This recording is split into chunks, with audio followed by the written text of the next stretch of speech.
Margaret Maggie Sullivan wasn't just another sweet grandmother baking cookies and tending to her garden. She was the kind of woman who could end a war with her bare hands, while her apple pie cooled on the windowsill and nobody in the quiet suburb of Maplewood Heights had the slightest idea. Before we jump back in, tell us where you're tuning in from, and if this story touches you, make sure you're subscribed, because tomorrow I've saved something extra special for you. At 73, Maggie had perfected the art of invisibility in plain sight.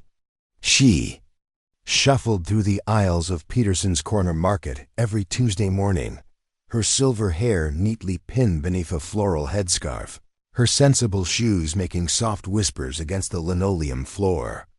The other shoppers saw exactly what they expected to see: a harmless elderly widow in a cardigan, probably living on Social Security and memories of better days. What they didn't see were the eyes that tracked every entrance and exit, catalogued every face, and noted the exact positions of security cameras with the precision of someone who had once infiltrated facilities where a single mistake meant death. They didn't notice how she moved through crowds with an economy of motion that suggested decades of training, or how her seemingly frail hands had calluses in places that spoke of weapons, training most people couldn't even imagine. Maggie had been living this carefully constructed lie for 15 years, ever since the day she'd walked away from a life that officially never existed. She'd traded her tactical gear for flowered dresses, her secure communications for neighborhood gossip, and her classified missions for Tuesday morning bridge club with the Maplewood Ladies Auxiliary. It was exactly the kind of perfect cover that her former handlers would have admired, if any of them were still alive to appreciate it. The house at 247 Elm Street looked like every other well-maintained colonial in the neighborhood. White picket fence, rose bushes that bloomed precisely on schedule, and a front porch where Maggie could be found most evenings, rocking in her late husband's chair while keeping watch over the street with eyes that missed nothing. The neighbors thought she was just another lonely widow keeping busy with gardening and small talk. They had no idea that the basement beneath their feet contained enough weapons and communication equipment to outfit a small military unit. Her cover identity was flawless because it was built on truth. Margaret Sullivan had indeed been married to Robert Sullivan, a kind accountant who died of cancer 12 years ago. She did love gardening, though her knowledge of plants extended far beyond which flowers looked pretty together. She could identify every poisonous species in North America, and at least 30 ways to extract toxins that would be undetectable in an autopsy. She genuinely enjoyed baking, though her recipe for chocolate chip cookies had been memorized in a CIA safe house where she'd been recovering from a mission that had left 3 dictators dead and an entire terrorist network in shambles. The transformation from operative nightshade to Grandma Maggie had been so complete that sometimes she almost forgot who she used to be. Almost. But muscle memory was a stubborn thing, and certain instincts never truly died. She still woke up at 0500 hours every morning, still performed an abbreviated version of her old training routine in the basement while the neighborhood slept, and still maintained situational awareness that would have impressed her former colleagues. In the Strategic Operations Division. Her days followed a routine that would have bored most people to tears, but provided her with the perfect cover for continued surveillance. Morning coffee on the front porch gave her visual confirmation of which neighbors were home, who had overnight guests, and whether any unfamiliar vehicles had appeared on the street. Her daily walk through Maplewood Park allowed her to check dead drops that hadn't been used in over a decade, but which she maintained out of professional habit. Afternoon tea with her neighbor, Mrs. Chun, provided her with a direct line to the neighborhood's information network. Since Mrs. Chun seemed to know everything about everyone within a 5-block radius, the other residents of Elm Street had embraced Maggie as the perfect neighbor, quiet, helpful, and always ready with a casserole when someone was sick or a listening ear when someone needed to vent about their problems. They appreciated her old-fashioned values and her seemingly endless patience with their children, who loved visiting Grandma Maggie for cookies and stories. What they didn't realize was that those stories were carefully edited versions of real events, and that the woman telling them had personally prevented 3 nuclear incidents and dismantled terrorist cells across 4 continents. Her granddaughter Emma, now 26 and working as a social worker in the city, was the only person who suspected there might be more to Grandma Maggie than met the eye. During family visits, Emma had noticed things that didn't quite add up: the way Maggie's eyes constantly scanned rooms, the fact that she never sat with her back to a door, and the occasional slip when she demonstrated a level of physical fitness that seemed impossible for someone her age. But Emma's questions were always deflected with gentle humor and fresh-baked goods, and she'd learned to accept that some family mysteries were better left unsolved. The neighborhood kids had their own theories about Mrs. Sullivan. Tommy Richardson from next door was convinced she'd been a secret agent because she knew things about foreign countries that weren't in any textbook. Sarah Martinez from across the street swore that Maggie could predict the weather better than any meteorologist, though she didn't realize this skill came from years of reading atmospheric conditions for aerial insertions and extraction operations. The teenagers mostly ignored her, which was exactly how Maggie preferred it. The last thing she needed was curious young minds starting to piece together the inconsistencies in her carefully constructed identity. Dr. Patricia Wendell, who lived 3 houses down and served as the unofficial leader of the Maplewood Ladies Auxiliary, had appointed herself as Maggie's unofficial guardian and social coordinator.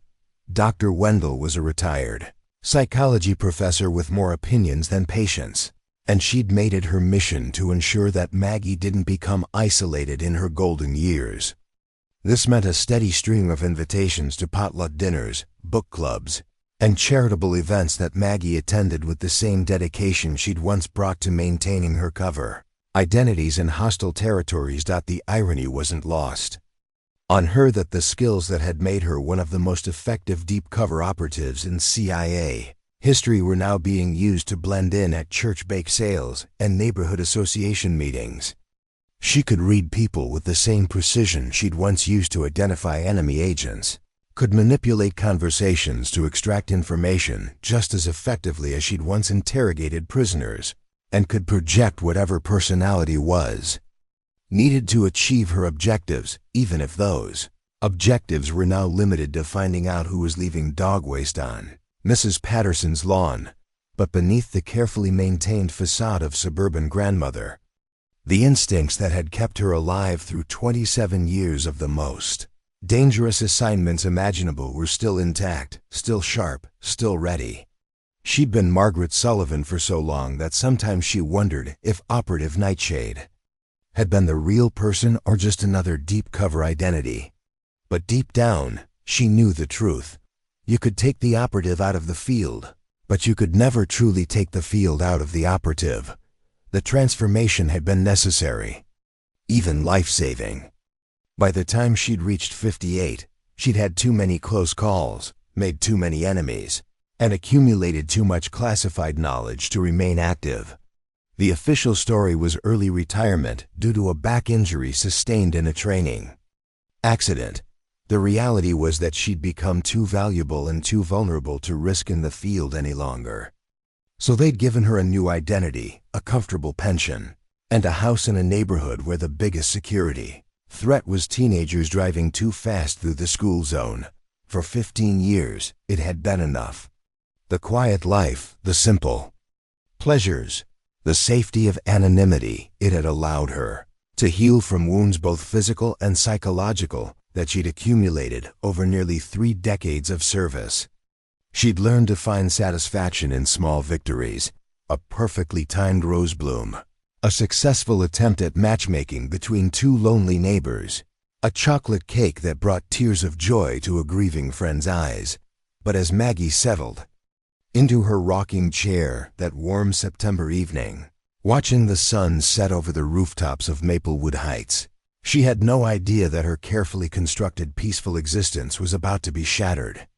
Tomorrow would bring visitors who knew exactly who she really was, and by the end of the week, Margaret Sullivan would have to remember how to be operative nightshade once again. The neighborhood was about to discover that their sweet, harmless grandmother was actually one of the most dangerous women alive. Vincent "Vinny" Castellano had built his reputation in Maplewood Heights, the same way he'd built everything else in his life, through intimidation, manipulation, and the kind of casual cruelty that came naturally to men who'd never been truly challenged. As the self-appointed head of the Maplewood Neighborhood Association, he wielded his petty authority like a weapon, turning homeowners' meetings into personal vendettas and transforming community disputes into opportunities for public humiliation. At 52, Vinny had the soft build of a man who'd spent too many years behind a desk at his insurance agency, but he carried himself with the swagger of someone who'd convinced himself that money and connections made him untouchable. His thinning hair was slicked back with too much gel, and his expensive suits couldn't quite hide the fact that he'd never done a day of real work in his life. What made him truly dangerous wasn't his physical presence. It was his talent for finding people's weaknesses and exploiting them with surgical precision. Vinny had made it his personal mission to control every aspect of life in Maplewood Heights, from the color of mailboxes to the height of hedges. He'd run 3 families out of the neighborhood over minor infractions, forced 2 elderly residents to sell their homes through relentless harassment campaigns, and turned the monthly association meetings into kangaroo courts where he served as judge, jury, and executioner. His weapon of choice wasn't violence, it was bureaucracy, legal threats, and the kind of systematic psychological warfare that destroyed people's lives one ordinance violation at a time. Margaret Sullivan had been on his radar for months, though she didn't fit his usual profile of vulnerable targets. Most of his victims were either new residents who didn't understand the unwritten rules of his domain, or elderly homeowners who lacked the energy to fight back against his increasingly absurd demands. But Maggie was different. She'd lived in the neighborhood for 15 years, had deep roots in the community, and seemed genuinely beloved by the other residents. More frustratingly, she was meticulous about maintaining her property and following every rule, giving him no legitimate grounds for complaint. This combination of popularity and compliance had driven Vinny to distraction. In his worldview, everyone in Maplewood Heights existed to serve his vision of perfect suburban order, and anyone who couldn't be controlled represented a threat to his authority. He'd tried the usual tactic: surprise inspections of her property, demands for documentation that didn't exist, and attempts to rally other residents against her through whispered campaigns about property values and neighborhood standards. None of it had worked. The problem was that Margaret Sullivan was genuinely liked by everyone who mattered. Dr. Patricia Wendell, who usually deferred to Vinny's judgment on community matters, had made it clear that any attacks on Maggie would be met with fierce resistance.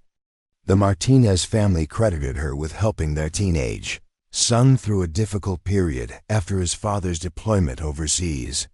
The Chuns considered her family after she'd spent 3 months caring for their grandmother during her final illness. Even the Richardson kids, who were usually sources of complaints for Vinny's association violations, were perfectly behaved around Mrs. Sullivan. But what truly infuriated Vinny was the way Maggie responded to his attempts at intimidation. She didn't get angry or defensive like his other targets. Instead, she treated him with the kind of polite, patient attention usually reserved for confused children or mildly senile relatives. When he showed up at her door with complaints about her rose bushes allegedly encroaching on the sidewalk, she offered him tea and homemade cookies, while gently explaining that her bushes were actually 6 inches further back than required by city ordinance. When he demanded access to her basement to check for code violations, she smiled sweetly and suggested he contact the city inspector's office for the proper paperwork, then offered to bake something special for his wife. This combination of compliance and condescension had pushed Vinny beyond his usual calculated cruelty into something approaching genuine rage. He'd built his entire identity around being the person who made others afraid, who controlled the narrative, who decided who belonged in his perfect suburban kingdom. Margaret Sullivan's refusal to play her assigned role as victim had become a personal affront that kept him awake at night, plotting increasingly elaborate schemes to bring her down. His latest obsession involved the mysterious visitors who occasionally appeared at 247 Elm Street. Over the past 6 months, Vinny had documented 3 separate occasions when official-looking vehicles had pulled up to Maggie's house cars, with government plates and occupants who dressed like federal agents. The visits were always brief, usually lasting less than 30 minutes, and they always occurred during daylight hours when most of the neighbors were at work. But Vinny had made it his business to know everything that happened in his neighborhood, and these unexplained visits represented the kind of irregularity that his obsessive mind couldn't tolerate. He'd tried questioning Maggie directly about the visitors, but she'd deflected his inquiries with the same infuriating politeness she used for everything else. "Oh, those were just some people from Robert's old insurance company," she'd say with a smile that somehow made him feel like he was being handled. "You know how complicated these government benefits can be." It was a perfectly reasonable explanation. That didn't explain anything, delivered with the kind of maternal patience that made him want to scream. The truth was that Vinny's instincts were entirely wrong. There was something different about Margaret Sullivan, something that didn't quite fit the profile of a typical suburban widow. She was too calm under pressure, too observant of details that shouldn't matter to someone her age, and too skilled at deflecting questions without appearing evasive.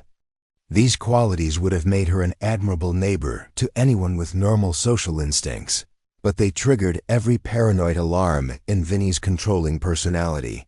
His campaign against her had escalated over recent weeks as his frustration mounted. He'd filed formal complaints with the city about imaginary violations, demanded documentation for home improvements that had been completed decades earlier, and even hired a private investigator to dig into her background. The Pie had found exactly what any legitimate investigation would reveal. Margaret Sullivan was a widowed retiree with an unblemished record, no criminal history, and the kind of boring financial profile that suggested a lifetime of careful saving and responsible living. But the lack of damaging information had only convinced Vinny that she was hiding something more significant. In his twisted logic, the absence of dirt was proof that she was better at covering her tracks than his previous targets. He'd become convinced that she was running some kind of illegal operation from her basement, maybe a gambling ring, or drug distribution, or tax evasion scheme, sophisticated enough to fool federal investigators. His obsession had begun affecting other aspects of his life.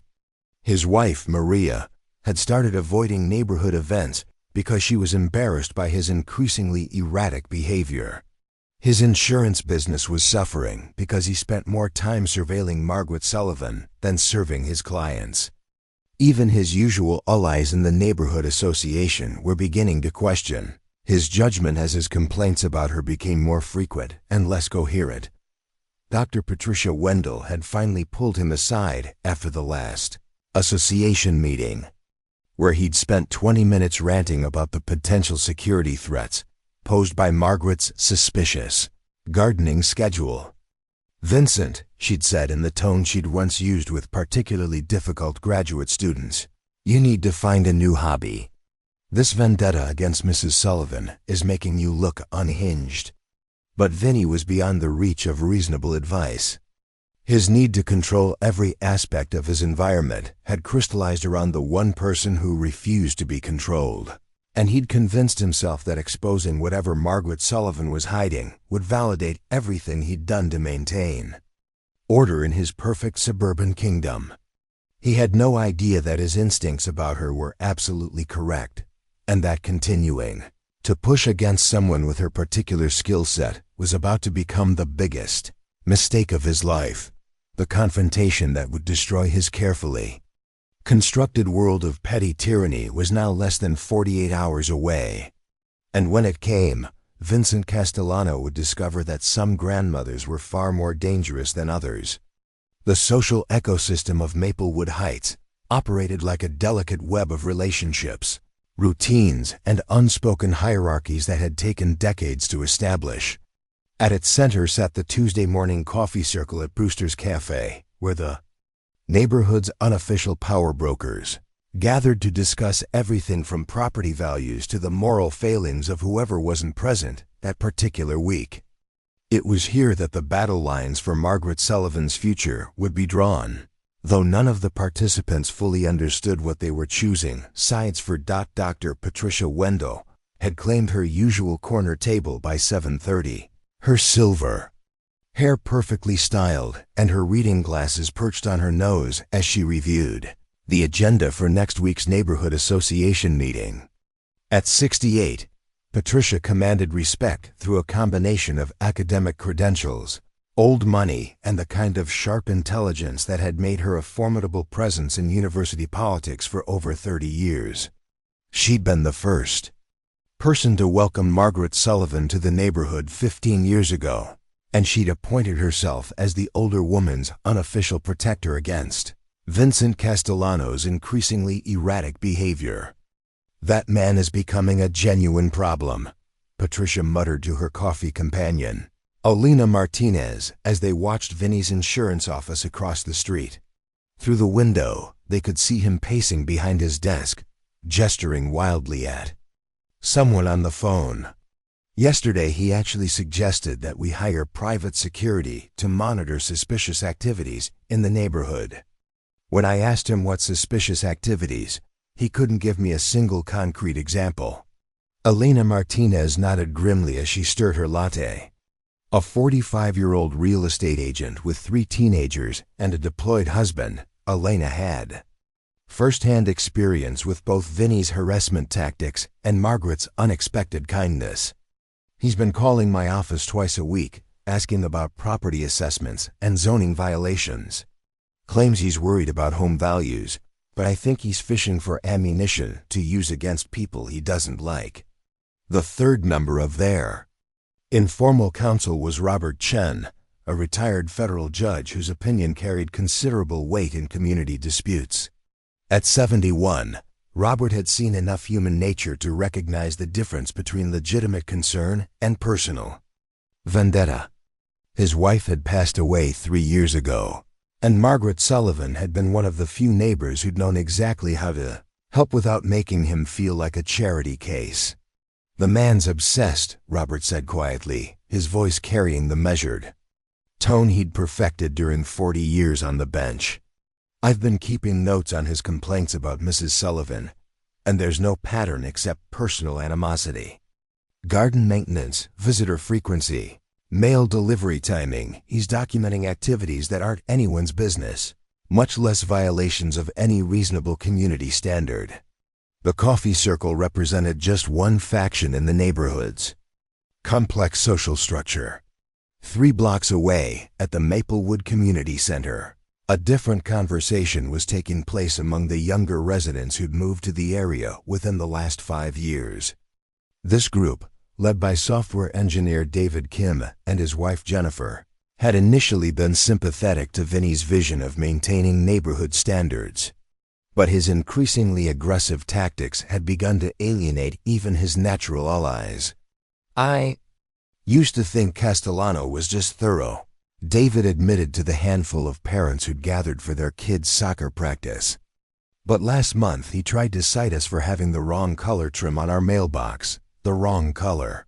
It was navy blue instead of black, and apparently that constitutes a deviation from established aesthetic standards." Jennifer Kim, a marketing executive who dealt with her share of difficult personalities, had a different perspective on the situation. "It's not really about mailboxes or gardens or any of that stuff. He's using rule enforcement as a weapon against people he can't control. Mrs. Sullivan is just his current target because she won't be intimidated." The divide in neighborhood opinion wasn't entirely generational, but it followed predictable lines. Longtime residents who remembered the community before Vinny's reign of bureaucratic terror tended to support Margaret and question his motives. Newer residents, who'd been recruited partly through his promises of maintaining property values and community standards, were more conflicted. They appreciated order and predictability, but many were beginning to realize that Vinny's version of order came at the cost of basic human decency. Tommy Richardson, now 16 and working his first job at the local grocery store, had become an inadvertent intelligence asset for both sides of the conflict. His position as a bagger meant he overheard conversations between neighborhood adults who forgot that teenagers had ears, and his after-school job walking dogs gave him access to gossip from residents who treated him as invisible furniture. What he'd learned over the past few months had convinced him that the adults in his neighborhood were even more complicated than he'd imagined. Mr. Castellano offered me $50 to keep track of who visits Mrs. Sullivan, Tommy confided to his best friend Marcus during their lunch break. Wanted me to write down license plate numbers and descriptions of anyone who went to her house. When I told him that sounded like spying, he said it was community security awareness. Marcus, whose mother worked as a paralegal and had taught him to recognize legal red flags, was appropriately horrified. Dude, that's definitely illegal. You can't pay minors to conduct surveillance on private citizens. My mom would lose her mind if she knew some adult was trying to recruit teenagers for that kind of stuff. The conversation reflected a broader generational divide that was becoming increasingly apparent as Vinny's campaign against Margaret intensified. The neighborhood's teenagers, who'd grown up with social media and privacy concerns, instinctively understood that his behavior crossed important boundaries. Many of the adults, particularly those who'd lived in Maplewood Heights for decades, were more concerned with maintaining community harmony than confronting uncomfortable truths about power and control. Sarah Martinez, Elena's 17-year-old daughter, had perhaps the clearest perspective on the situation. As someone who'd spent countless afternoons at Margaret's house during her mother's real estate appointments, she'd observed the older woman with the unfiltered attention that only teenagers could bring to adult mysteries. There's something different about Mrs. Sullivan, Sarah told her friends during their weekly study group. Not bad different, just she notices things that other adults miss. Like she can tell when someone's lying from across the room, and she knows stuff about countries and politics that you wouldn't expect from someone who watches cooking shows all day. Her observations had sparked a running debate among the neighborhood's high school students about Margaret's background. Some thought she'd been a teacher, others suspected military service, and a few had developed elaborate theories about her being a retired spy. Their speculation was closer to the truth than any of the adults realized, but it remained firmly in the realm of teenage fantasy rather than serious investigation. The most important dynamic in the neighborhood's social structure was also the most invisible, the network of small kindnesses and practical support that Margaret had built over 15 years of careful relationship building. Mrs. Peterson, the 80-year-old widow who lived alone with her 3 cats, depended on Margaret's twice-weekly check-ins and occasional help with grocery shopping. The Johnson family credited her with saving their marriage during a difficult period when Margaret's kitchen had become neutral ground for difficult conversations.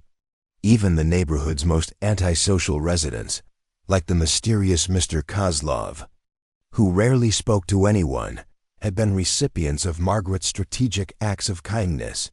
This web of personal loyalty represented the strongest defense against Vinny's attempts to isolate and marginalize her. But it also meant that any serious threat to Margaret's position in the community would force longtime residents to choose sides in a conflict that most of them didn't fully understand. The battle for Margaret Sullivan's future in Maplewood Heights was about to become a battle for the soul of the entire neighborhood. What none of them knew was that the choice they were about to make would determine not just Margaret's fate, but their own safety when the past finally caught up with the present. The black sedan with government plates, pulled into Margaret Sullivan's driveway at exactly 3:17 p.m. on a crisp October Thursday. Its arrival timed with the precision that had once characterized every aspect of her professional life.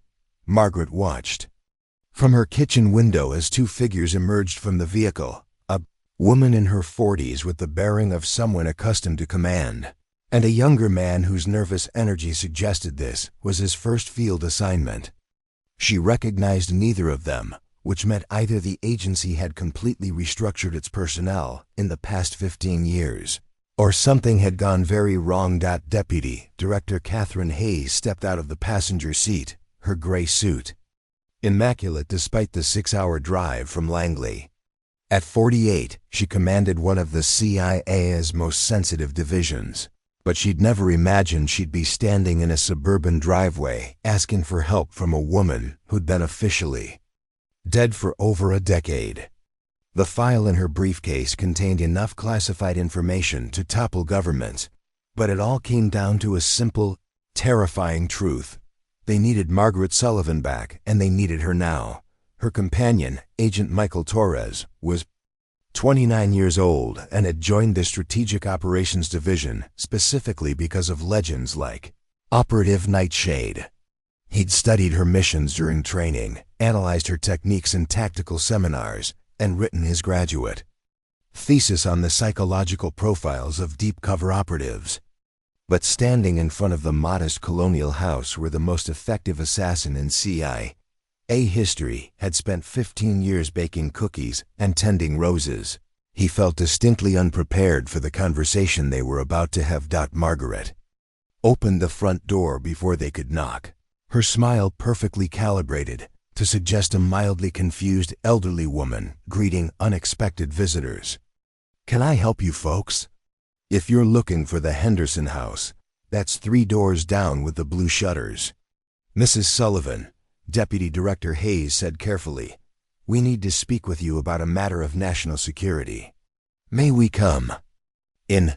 The transformation was almost imperceptible, a slight shift in posture, a barely noticeable change in the way Margaret's eyes focused on her visitors' faces. Agent Torres felt a chill run down his spine as he realized he was looking at someone who just shifted from civilian mode to operational awareness in the space of a heartbeat. "Of course," Margaret replied, stepping aside to let them enter. "Though I should mention that my neighbor, Mr. Castellano, has been taking quite an interest in my visitors lately. You might want to move your car to the back alley if this conversation requires privacy." Torres glanced toward the insurance office across the street, where a figure was clearly visible behind the window, binoculars in hand. "Should we be concerned about surveillance?" Margaret's laugh was genuine and surprisingly warm. "Oh, Vincent's harmless. Just a busybody with too much time and too little purpose. But he's been documenting my visitors for months, so unless you want to end up in his conspiracy theories, I'd suggest the back entrance." 20 minutes later, they sat in Margaret's living room, surrounded by the accumulated artifacts of a carefully constructed civilian life. Family photos lined the mantelpiece, including several of her late husband Robert and her granddaughter, Emma. The coffee table held the latest issues of Better Homes and Gardens and a RP bulletin. Everything about the room suggested a woman whose greatest concerns involved grandchildren's birthday parties and the optimal planting schedule for spring bulbs. Deputy Director Hayes opened her briefcase and removed a tablet displaying classified satellite imagery. "Nightshade, we have a situation that requires your specific expertise." The use of her operational call sign was like flipping a switch Margaret hadn't touched in 15 years. Her posture straightened imperceptibly, and her eyes took on the focused intensity that had once made enemy agents reconsider their life. "Choices, Catherine Hayes," she said, reading the director's name from her identification. "You're Melissa Hayes's daughter. I worked with your mother during the Balkan crisis in '97. She mentioned you were following in her footsteps." Hayes nodded, surprised and somehow relieved that this legendary figure knew her family connection to the agency. "My mother spoke about you often." She said you were the most effective operative she'd ever worked with. Your mother was a good woman and a better officer, Margaret replied. I assume she's not the one sending you to disturb my retirement? Agent Torres cleared his throat nervously. Ma'am, Director Hayes was killed in a car accident 6 months ago. We believe it was staged by the same organization we need your help to stop. The temperature in the room seemed to drop 10 degrees. Margaret's expression didn't change, but something shifted behind her eyes, a glimpse of the predator that had once hunted the most dangerous people on Earth. Tell me about the organization. Hayes activated the tablet, displaying a series of photographs and intelligence reports.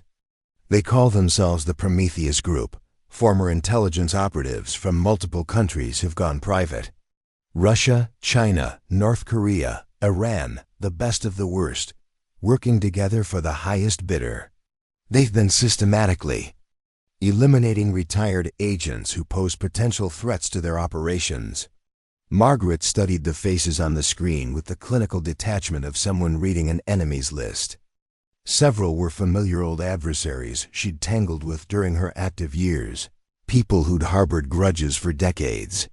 Others were younger, representing a new generation of killers who'd learned from the mistakes of their predecessors. They've taken out 17 former operatives in the past 18 months, Torres continued. Always made to look like accidents or natural causes. Heart attacks, car crashes, home invasions gone wrong. The pattern only became clear when they got sloppy during an attempt on former KGB Colonel Dmitry Volkov in London. Volkov still alive? Margaret asked, raising an eyebrow. She'd tangled with the Russian operative 3 times during the 1990s. Each encounter ending with mutual respect and the understanding that they were both too dangerous to allow the other to survive indefinitely. Barely, Hayes replied. He's in protective custody, but he made contact through back channels. Says the Prometheus Group has a list of high-value targets, and you're at the top. Margaret stood and walked to the window, ostensibly checking her rose garden but actually conducting a subtle surveillance sweep of the neighborhood. Everything looked normal. Mrs. Chun walking her dog, the Martinez kids playing basketball in their driveway, Vincent Castellano continuing his amateur spy routine. From his office window, the mundane scene felt surreal after the conversation she'd just heard. Why now? She asked without turning around. I've been out of the game for 15 years. My intelligence value expired long ago. Torres consulted his notes. According to Volkov, it's not about what you know, it's about what you did. The Prometheus Group is working for clients who want revenge for old operations. 3 separate terrorist financiers, 2 arms dealers, and at least 1 former dictator's son are willing to pay millions to see you dead. Flattering, Margaret murmured. And you want me to do what, exactly? Come out of retirement to hunt down a group of professional killers who've been planning my death for months. Hayes leaned forward. We want you to do what you've always done. Best disappear. New identity, new location, full protection detail. We can have you out of here in 6 hours. Margaret turned back to face them, and for a moment, Torres saw exactly what had made her so legendary. The gentle grandmother was gone, replaced by someone whose eyes held depths that made him want to check the exits. And abandon the life I've built here? The people who depend on me? The community I've been part of for 15 years? Margaret shook her head. I didn't survive 3 decades in the field by running away from problems. With respect, ma'am. Torres said carefully, this isn't a problem you can solve with gardening and community meetings. These people are professionals, and they're coming whether you cooperate or not. Margaret smiled, and Agent Torres realized he'd just made a mistake he couldn't identify. Agent Torres, you've studied my files. Tell me, what was my specialty? Close quarters. Combat, infiltration, and elimination of high-value targets in hostile environments, Torres recited from memory. And what, Margaret asked gently, do you think a suburban neighborhood looks like to someone with those particular skills? The question hung in the air as Hayes and Torres exchanged glances, beginning to understand that they might have misread the situation entirely. They'd come here expecting to rescue a vulnerable retiree. Instead, they were sitting across from someone who was already 3 steps ahead of them. Margaret returned to her chair, her demeanor shifting back to that of a concerned grandmother hosting unexpected guests. "Tell me about their timeline. How long do I have before they make their move?" "Intelligence suggests within the next 72 hours, Hayes replied. "They've been positioning assets in the area for the past week." "Assets," Margaret repeated thoughtfully. "How many, and what's their cover?" Torres pulled up another file on the tablet. "At least 4 confirmed operatives. They've infiltrated as construction workers, delivery personnel, and utility maintenance crews. Standard urban penetration protocol." Margaret nodded approvingly. "Professional, but predictable.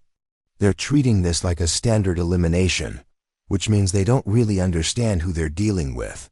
She stood again, this time moving with purpose toward her kitchen.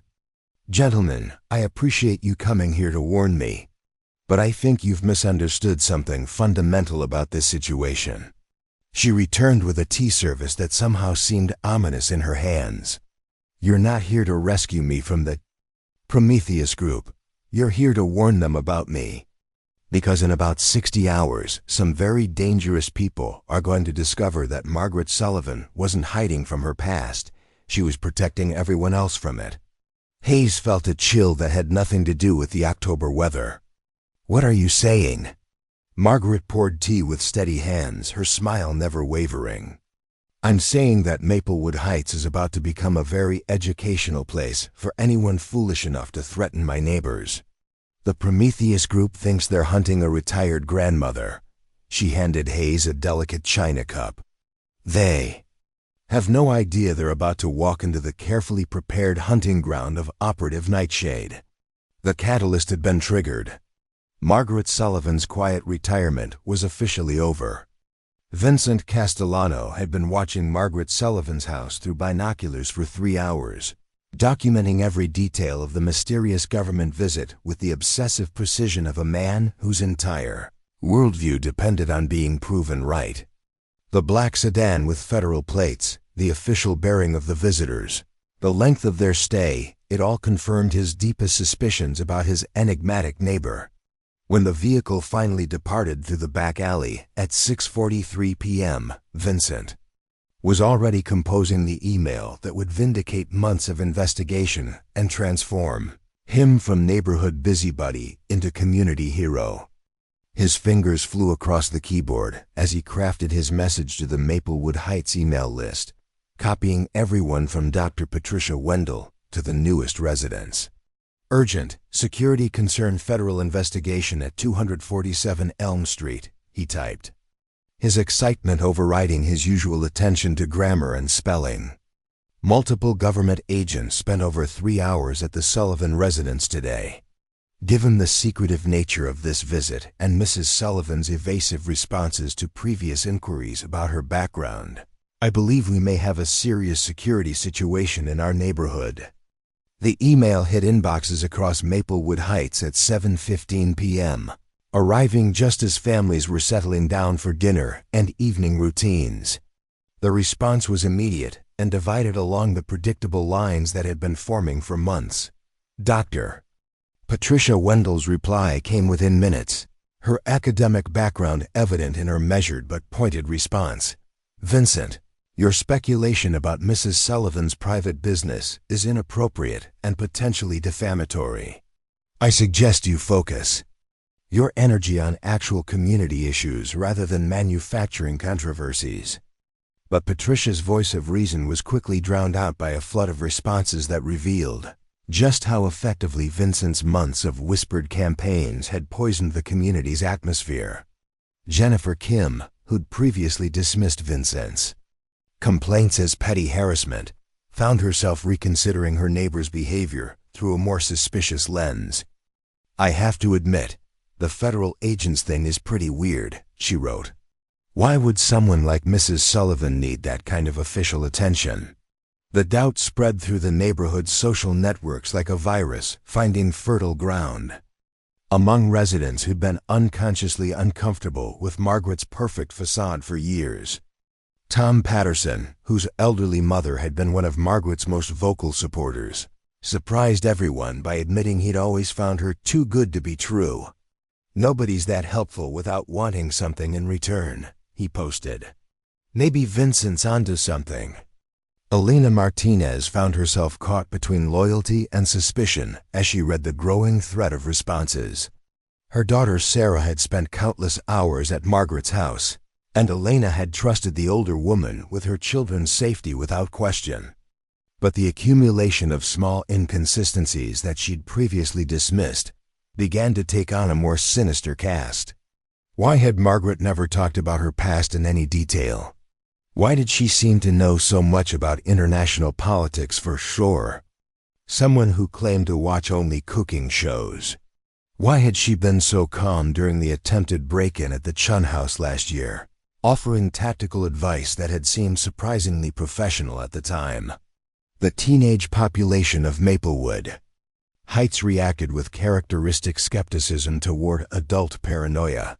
But even they couldn't ignore the mounting evidence that their neighborhood's favorite grandmother might not be who she appeared to be.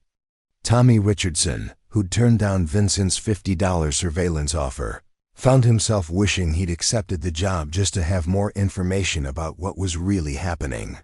"My mom's freaking out," he texted to his friends. "Says Mrs. Sullivan might be in witness protection or something." Sarah Martinez had perhaps the most conflicted response of anyone in the neighborhood. Her teenage mind had always been drawn to mysteries and conspiracies, and she'd spent months developing elaborate theories about Margaret's background. But having those theories suddenly validated by actual federal agents felt more terrifying than exciting. "What if she's actually dangerous?" she asked her study group. "What if all those times we were alone with her, we were in real danger?" The doubt wasn't limited to speculation about Margaret's identity. Vincent's email had opened a floodgate of previously suppressed concerns about neighborhood security, property values, and the reliability of the informal networks that held their community together. If Margaret Sullivan wasn't who she claimed to be, what else about their supposedly safe suburban enclave might be false? David Kim found himself reviewing every interaction he'd had with Margaret through the lens of potential deception. Her helpful suggestions about home security suddenly seemed like the observations of someone conducting surveillance. Her knowledge of his work schedule and travel patterns, which he'd attributed to friendly neighborliness, now felt invasive and calculated. "She knows too much about all of us," he confided to his wife. "Personal stuff that she shouldn't have access to unless she's been deliberately gathering intelligence." The spreading suspicion reached its peak during an impromptu gathering at the Martinez house, where a dozen neighbors had assembled to discuss Vincent's revelations and plan their response. The mood was tense, with longtime friendships strained by accusations and counter-accusations about who had known what about Margaret Sullivan and when they'd known it. "We need to think about our children's safety," insisted Rebecca Peterson, Tom's wife and mother of 2 elementary school students who'd been frequent visitors to Margaret's house. "If she's involved in something illegal or dangerous, every family on this street could be at risk." Robert Chun, the retired federal judge, tried to inject some legal perspective into the increasingly hysterical conversation. "Folks were making assumptions based on incomplete information. Federal agents visit private citizens for hundreds of legitimate reasons: tax issues, estate planning, background checks for security clearances. We don't know what this was about." But his voice of reason was overwhelmed by the momentum of collective suspicion. Elena Martinez, despite her personal affection for Margaret, found herself articulating the fears that many of her neighbors were feeling but couldn't express. "I want to believe the best about her, I really do. But we're talking about our family's safety. If there's even a chance that she's not who she says she is, don't we have an obligation to protect ourselves?" The conversation reached a turning point when Jennifer Kim made a suggestion that would have horrified the neighborhood just 24 hours earlier. Maybe we should call the police. Ask them to do a welfare check or something. If she's innocent, she'll understand our concerns. If she's not. She left the sentence hanging, but everyone understood the implication. Vincent Castellano, who'd been uncharacteristically quiet during the discussion, finally spoke up with the satisfaction of someone whose vindication was finally at hand. I've been saying for months that something was off about her. Nobody wanted to listen because she bakes good cookies and helps with yard work. But dangerous people are often the most charming ones. They have to be to maintain their cover. The group began organizing themselves with the efficiency of people who'd found a common enemy to unite against. Plans were made to contact local law enforcement, to research public records, and to coordinate surveillance of Margaret's activities. Parents made arrangements to ensure their children stayed away from 247 Elm Street until the situation was resolved. The Neighborhood Watch program, which had been dormant for years, was suddenly reactivated with Margaret Sullivan as its primary target. What none of them realized was that their amateur investigation was about to intersect with a professional operation that would make their concerns about property, values, and neighborhood safety seem quaintly irrelevant. The Prometheus group had been monitoring local communications for weeks, and Vincent's email had just provided them with exactly the kind of community discord they needed to execute their plan. As Margaret sat in her kitchen, monitoring the neighborhood's digital communications through methods that would have impressed her former CIA colleagues, she felt a familiar mixture of disappointment and professional appreciation. The speed with which 15 years of carefully built relationships had dissolved into suspicion and paranoia was textbook psychological warfare. The Prometheus group hadn't even arrived yet, and they'd already succeeded in isolating their target from potential community support. But Vincent Castellano and his newly assembled coalition of suspicious neighbors had made one critical miscalculation. They assumed that Margaret Sullivan needed their protection, their acceptance, their approval to survive whatever was coming. They had no idea that she'd been protecting them from the kind of dangers that made federal investigations look like parking tickets. Tomorrow, when professional killers began moving through their quiet streets, Maplewood Heights would discover that some secrets were kept not to deceive, but to shield innocent people from truths too dangerous for civilian minds to process. The neighborhood's doubt and resistance were about to become the least of their problems. Margaret Sullivan stood in her basement at 5:47 a.m., surrounded by equipment that most people would have mistaken for an elaborate home workshop. To the untrained eye, the pegboard walls held nothing more suspicious than carefully organized gardening, tools, camping gear, and the accumulated possessions of a woman who believed in being prepared for any household emergency. But the trained eye would have noticed that the soil samples and labeled jars contained trace elements from 7 different countries, that the camping equipment was military specification gear designed for extreme environments, and that several of the gardening tools had never touched a flower bed.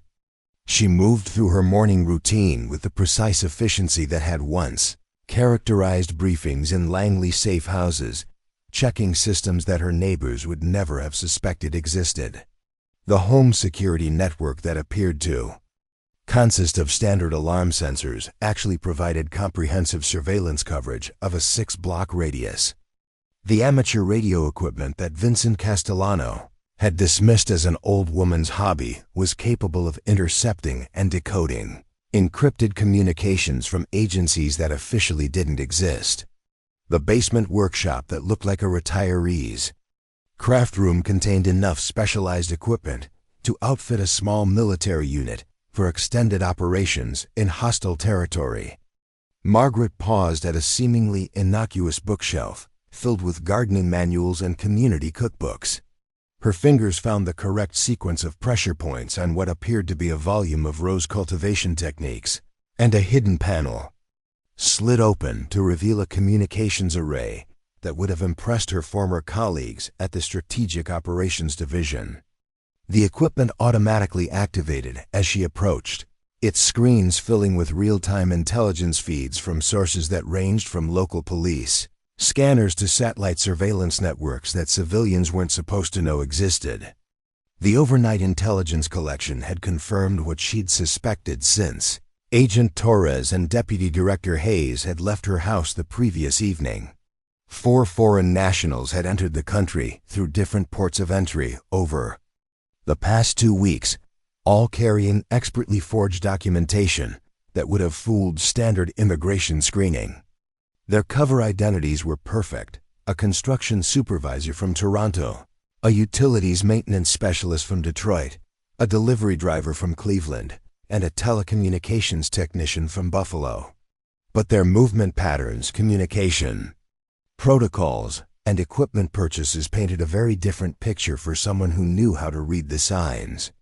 Margaret's fingers flew across a keyboard that bore no resemblance to the simple laptop she used for neighborhood email and online shopping. Her access to federal databases had theoretically been revoked 15 years ago, but operational security had always been more theoretical than practical for someone with her level of clearance and technical expertise.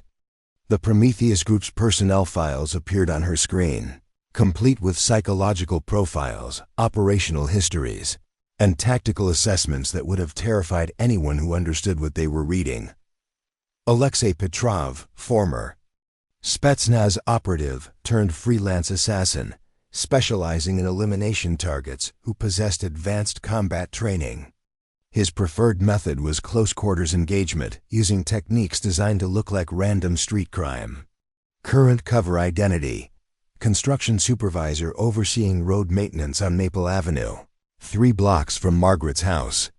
Yuki Tanaka, ex-Japanese intelligence service, expert in surveillance and infiltration, with a perfect record for intelligence gathering in suburban environments. Her specialty was establishing observation posts that allowed for extended target monitoring without detection. Current cover identity: telecommunications technician, updating fiber optic infrastructure throughout Maplewood Heights. Carlos Mendoza, former Grupo de Operations Especiales from Spain, known for his ability to eliminate targets using methods that appeared to be accidents or natural causes. His psychological profile indicated a preference for elaborate scenarios that cause maximum psychological impact on witnesses. Current cover identity: utilities maintenance specialist conducting routine inspections of gas and electrical systems. The 4th operative's file made Margaret's blood run cold in a way that 27 years of dangerous assignments never had. Dr. Hannah Kruger, former East German Stasi psychological operations specialist who had transitioned seamlessly from COMMUNIST intelligence work to high-end freelance consultation. Her expertise lay in manipulating civilian populations to create the optimal conditions for target elimination, turning communities against their intended victims, isolating potential witnesses, and ensuring that local law enforcement would be too distracted by manufactured emergencies to provide effective response. Dr. Kruger's current cover identity was listed as a social services consultant, conducting a community wellness assessment for the county health department. According to the surveillance data Margaret was accessing, she'd already made contact with several Maplewood Heights residents, including a lengthy conversation with Vincent Castellano that had taken place just hours after the federal agents had left Margaret's house. The timeline was becoming clear, and it was more sophisticated than Margaret had initially anticipated. The Prometheus Group hadn't simply sent a team of assassins to eliminate a retired operative. They'd orchestrated a comprehensive psychological operation designed to turn Margaret's own neighborhood into an active participant in her isolation and eventual elimination. Vincent's paranoid email, the community's growing suspicion, the suggestions about police welfare checks, all of it had been carefully manipulated by a professional who understood exactly how to weaponize suburban anxiety. Margaret pulled up the surveillance footage from the previous evening's impromptu neighborhood meeting at the Martinez house. The quality was excellent. thanks to the network of seemingly decorative cameras she'd installed throughout the community over the past 15 years. Most of her neighbors assumed the devices were part of a standard security system, never suspecting that they were actually components of a comprehensive intelligence-gathering network that would have impressed her former CIA colleagues. Watching the footage, Margaret could see Dr. Kruger's handiwork with professional appreciation and personal disgust. The way Alina Martinez had been subtly guided toward expressing concerns about her children's safety. The manner in which Kim had been encouraged to suggest police involvement.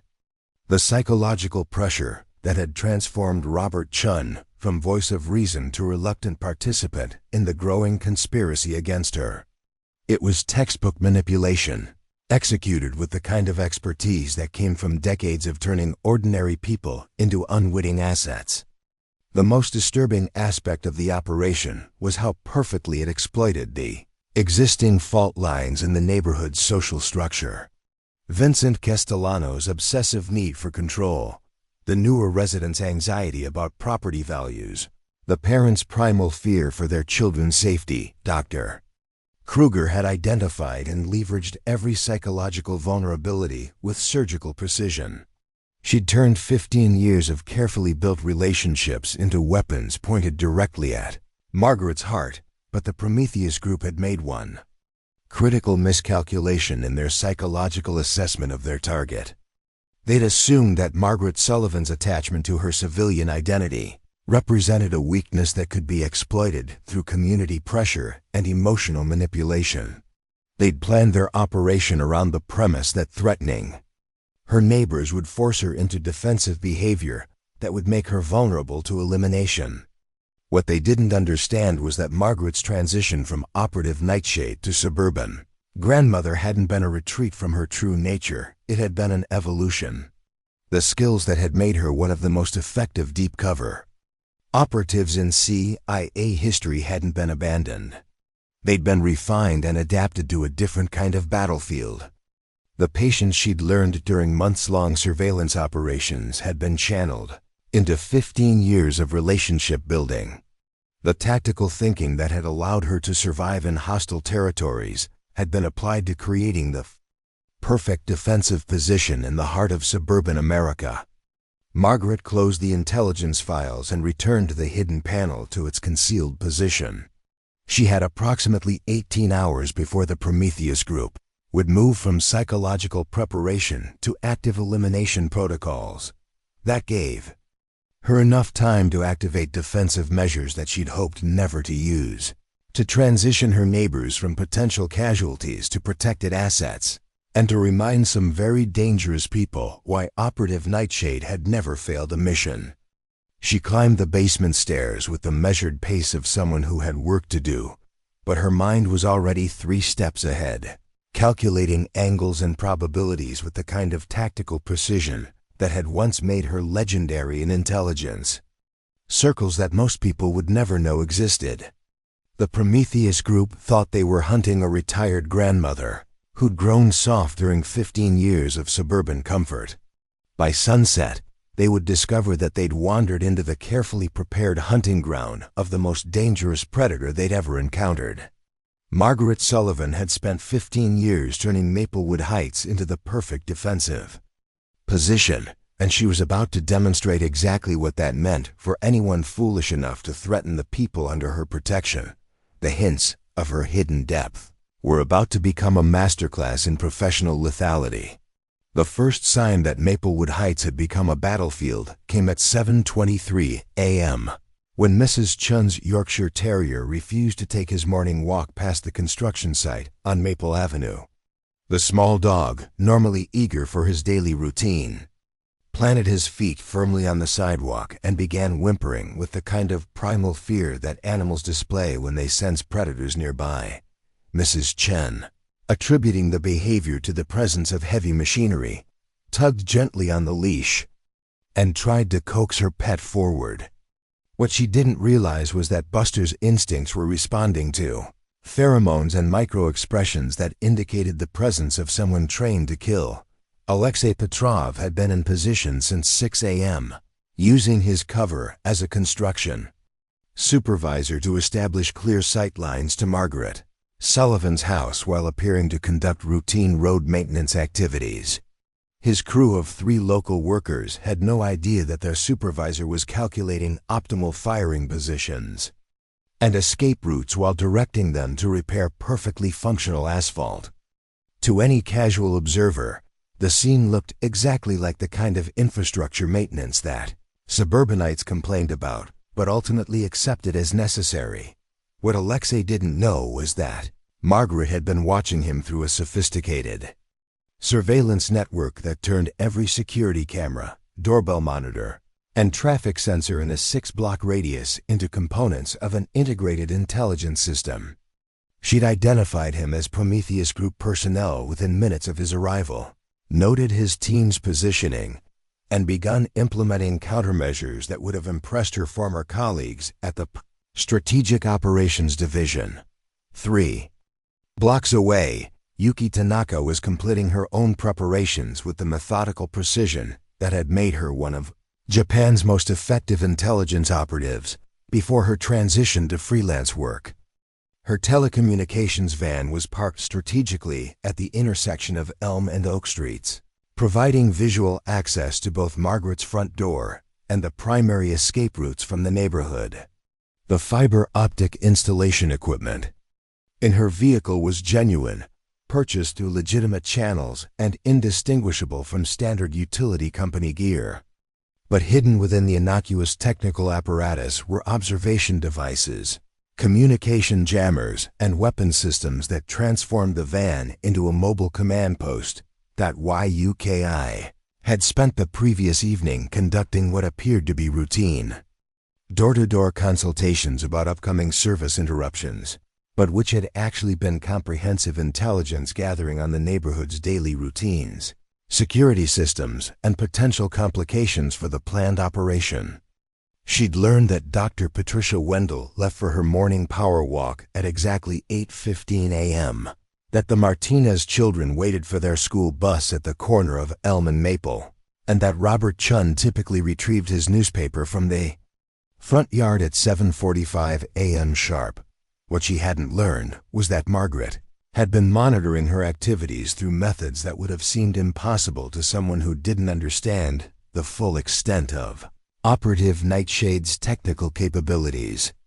Every conversation Yuki had conducted, every photograph she'd taken, every piece of intelligence she'd gathered had been simultaneously observed and analyzed by someone who understood exactly what kind of operation was being prepared. Carlos Mendoza was experiencing his first moment of professional doubt as he conducted his routine inspection of the gas lines running beneath Maplewood Heights. His cover identity as a utilities maintenance specialist was perfect. His documentation was flawless, and his technical knowledge was sufficient to fool any supervisor who might question his activities. But something about the neighborhood felt wrong in ways that his 15 years of special operations experience couldn't quite identify.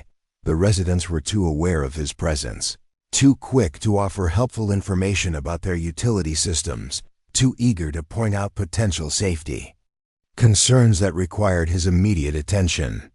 It felt like walking through a stage set where every actor knew their lines too well.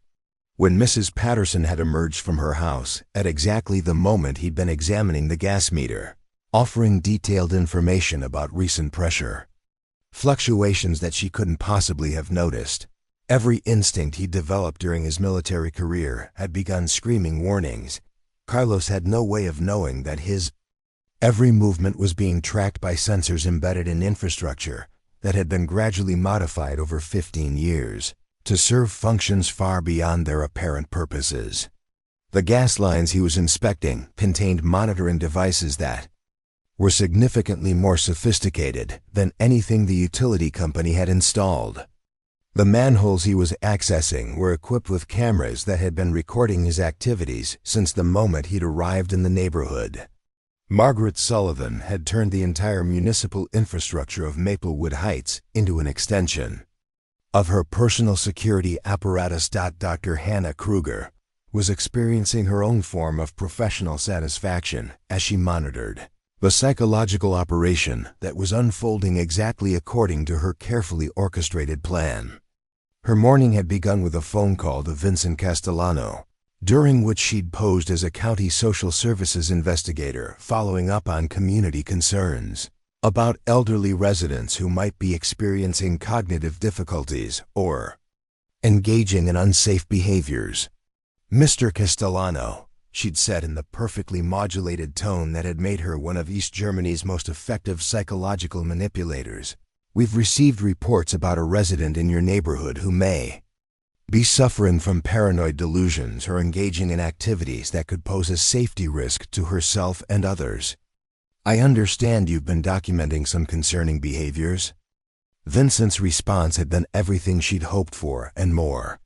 His months of obsessive surveillance and growing paranoia had primed him perfectly for external validation of his suspicions. Within minutes, he was providing detailed accounts of Margaret's suspicious activities, her mysterious visitors, and the federal agents who'd visited her house the previous day. He eagerly agreed to continue monitoring the situation and to coordinate with other concerned neighbors who shared his fears about community safety. What Dr. Kruger didn't realize was that her phone conversation with Vincent was being recorded and analyzed by someone who recognized psychological manipulation techniques because she'd been trained in them by the same instructors who'd taught the Stasi methodology that Kruger was employing. Margaret had identified the Prometheus Group's psychological operations specialist within the first 30 seconds of the phone call, and she was already implementing countermeasures that would turn Kruger's own tactics against her. The crisis reached its first inflection point at 8:47 a.m. when Sarah Martinez, walking to her friend's house before school, noticed that the telecommunications van had been parked in the same spot for over 12 hours. Her generation's instinctive paranoia about surveillance, combined with the previous evening's revelations about federal agents and neighborhood security concerns, prompted her to take a photograph of the van and its license plate before posting it to her social media accounts with the caption, "Anyone else think it's weird that this van has been here all night? #NeighborhoodWatch #StayAlert." The post was seen by 17 of her followers within minutes, including her mother Elena, who immediately called the police to report suspicious activity.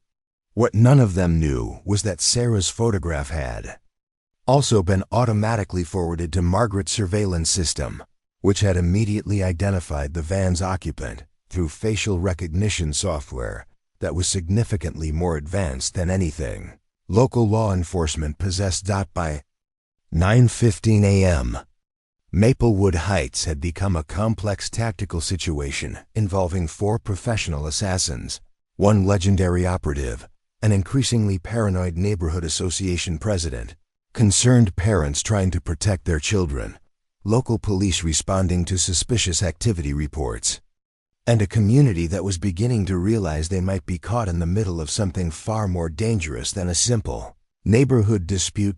Margaret watched the developing situation from her kitchen window while maintaining the appearance of a concerned elderly resident observing unusual activity in her normally quiet neighborhood. But beneath her carefully maintained facade, she was conducting a real-time tactical assessment that would have impressed her former handlers at Langley. The Prometheus Group had positioned their assets with professional competence, but they'd made the fundamental error of treating her neighborhood as neutral territory, rather than recognizing it as the carefully prepared defensive position it had become. The morning commute was about to become significantly more interesting for everyone involved. School buses would be arriving soon, parents would be leaving for work, and the normal rhythms of suburban life would provide both cover and complications for an operation that was rapidly escalating beyond anyone's initial expectations. Margaret Sullivan was about to demonstrate that 15 years of suburban living hadn't made her soft. It had made her infinitely more dangerous to anyone foolish enough to threaten the people she'd chosen to protect. The crisis was no longer approaching.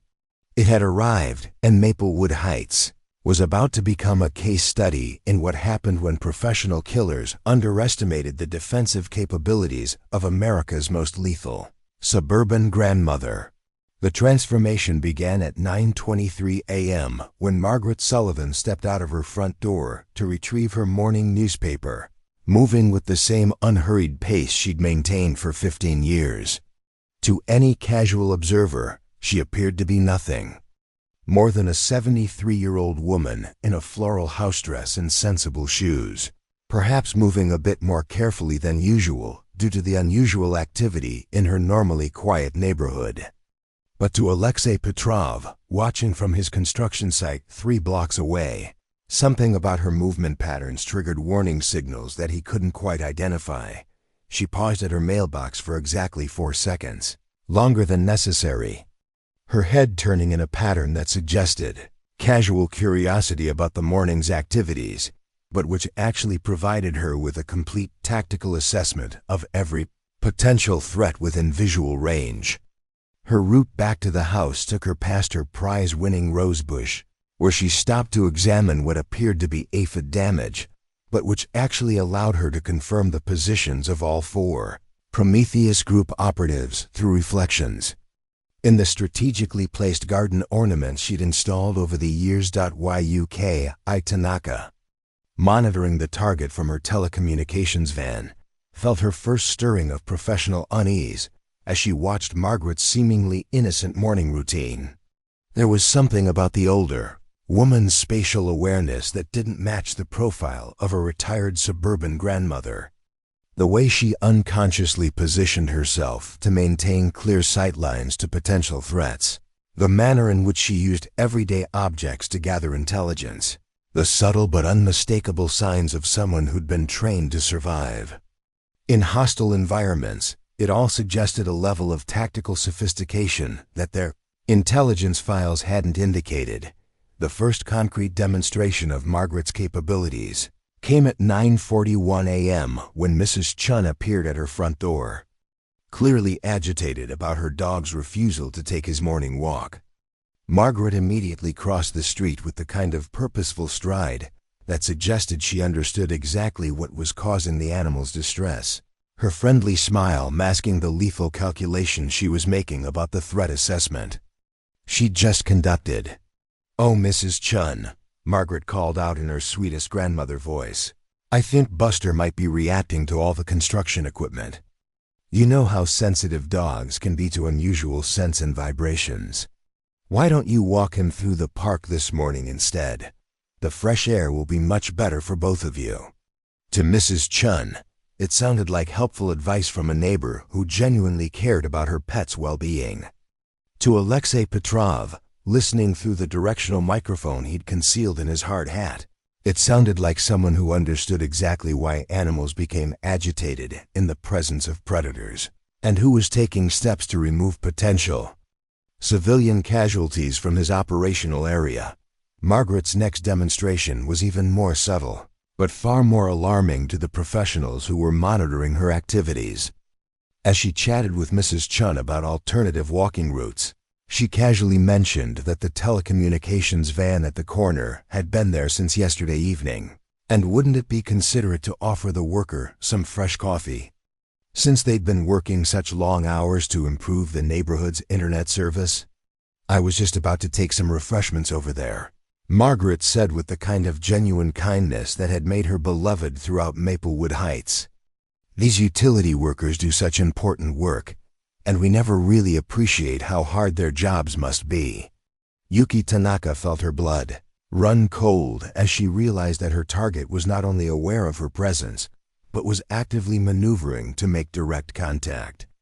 In 15 years of intelligence operations, she'd never encountered a situation where a surveillance target had attempted to engage their watchers through seemingly innocent social interaction.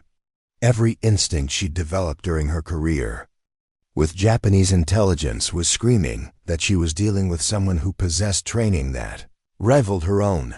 The situation escalated at 10:07 a.m. when Carlos Mendoza, conducting his routine inspection of the gas lines running beneath Margaret's property, discovered that the utility access points had been modified with equipment that was definitely not standard municipal infrastructure. The monitoring devices. Embedded in the gas lines were military specification, designed for remote operation and equipped with sensors that could detect everything from chemical signatures to seismic vibrations.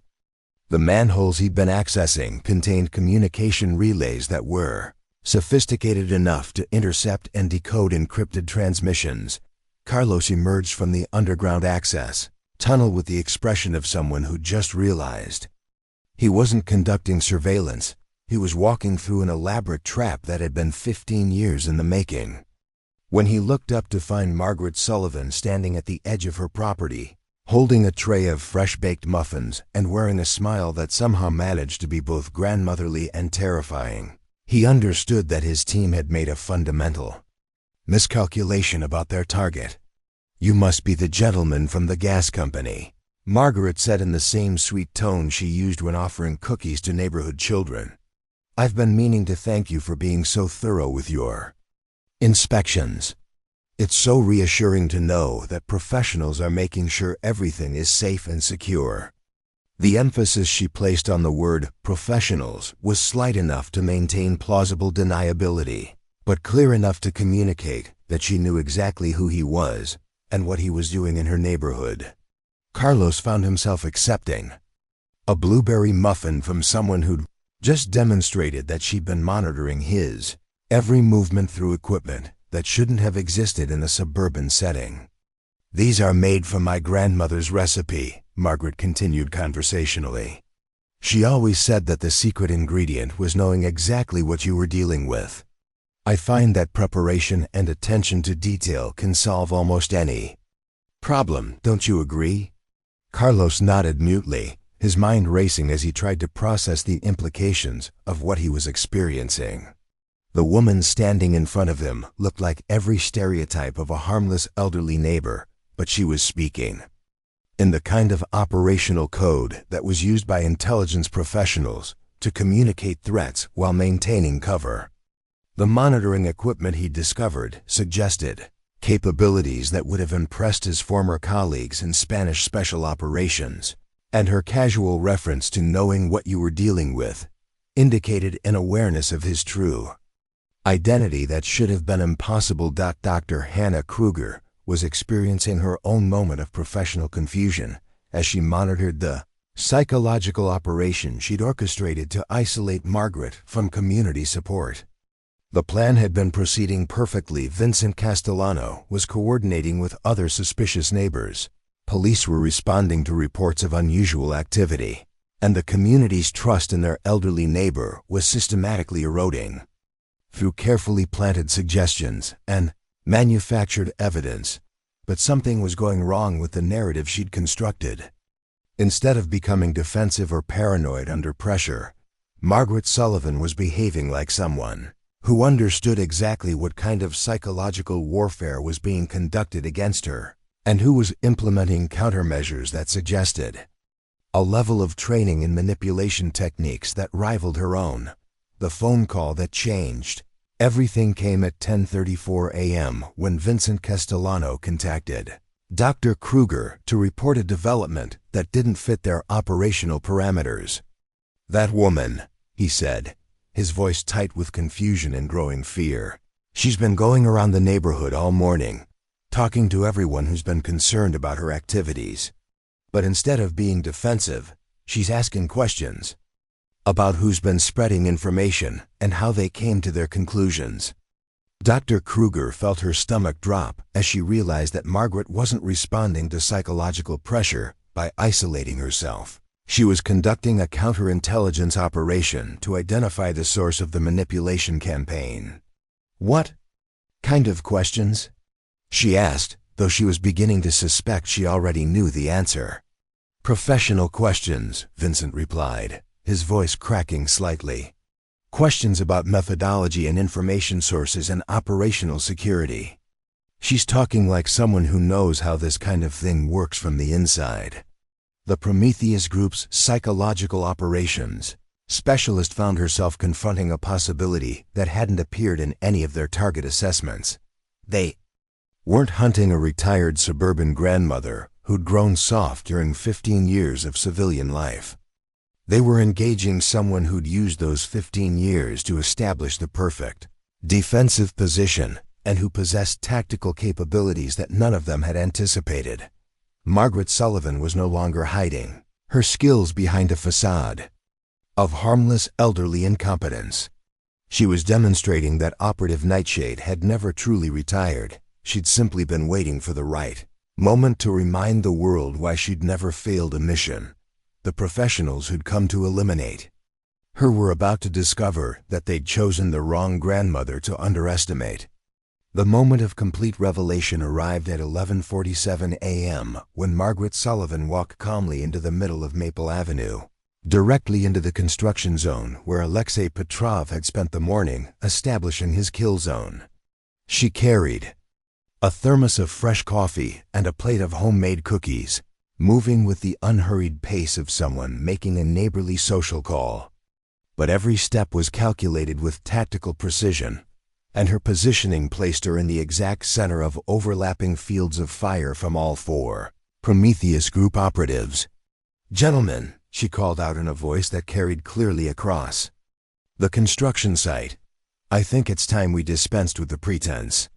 The words were spoken in perfectly accented Russian, then repeated in Japanese, Spanish, and German. The construction workers looked confused, but Alexei Petrov felt his blood turn to ice as he realized that their target was addressing his team in their native languages with the kind of pronunciation that came from extensive field experience in their respective countries. Margaret set the thermos down on a concrete barrier and smiled with the kind of warmth that grandmothers usually reserved for beloved grandchildren. Alexei Petrov, Spetsnaz 47th Reconnaissance Regiment, discharged for selling classified information to Syrian arms dealers in 2018. Currently wanted by Interpol for 17 confirmed assassinations across 4 continents.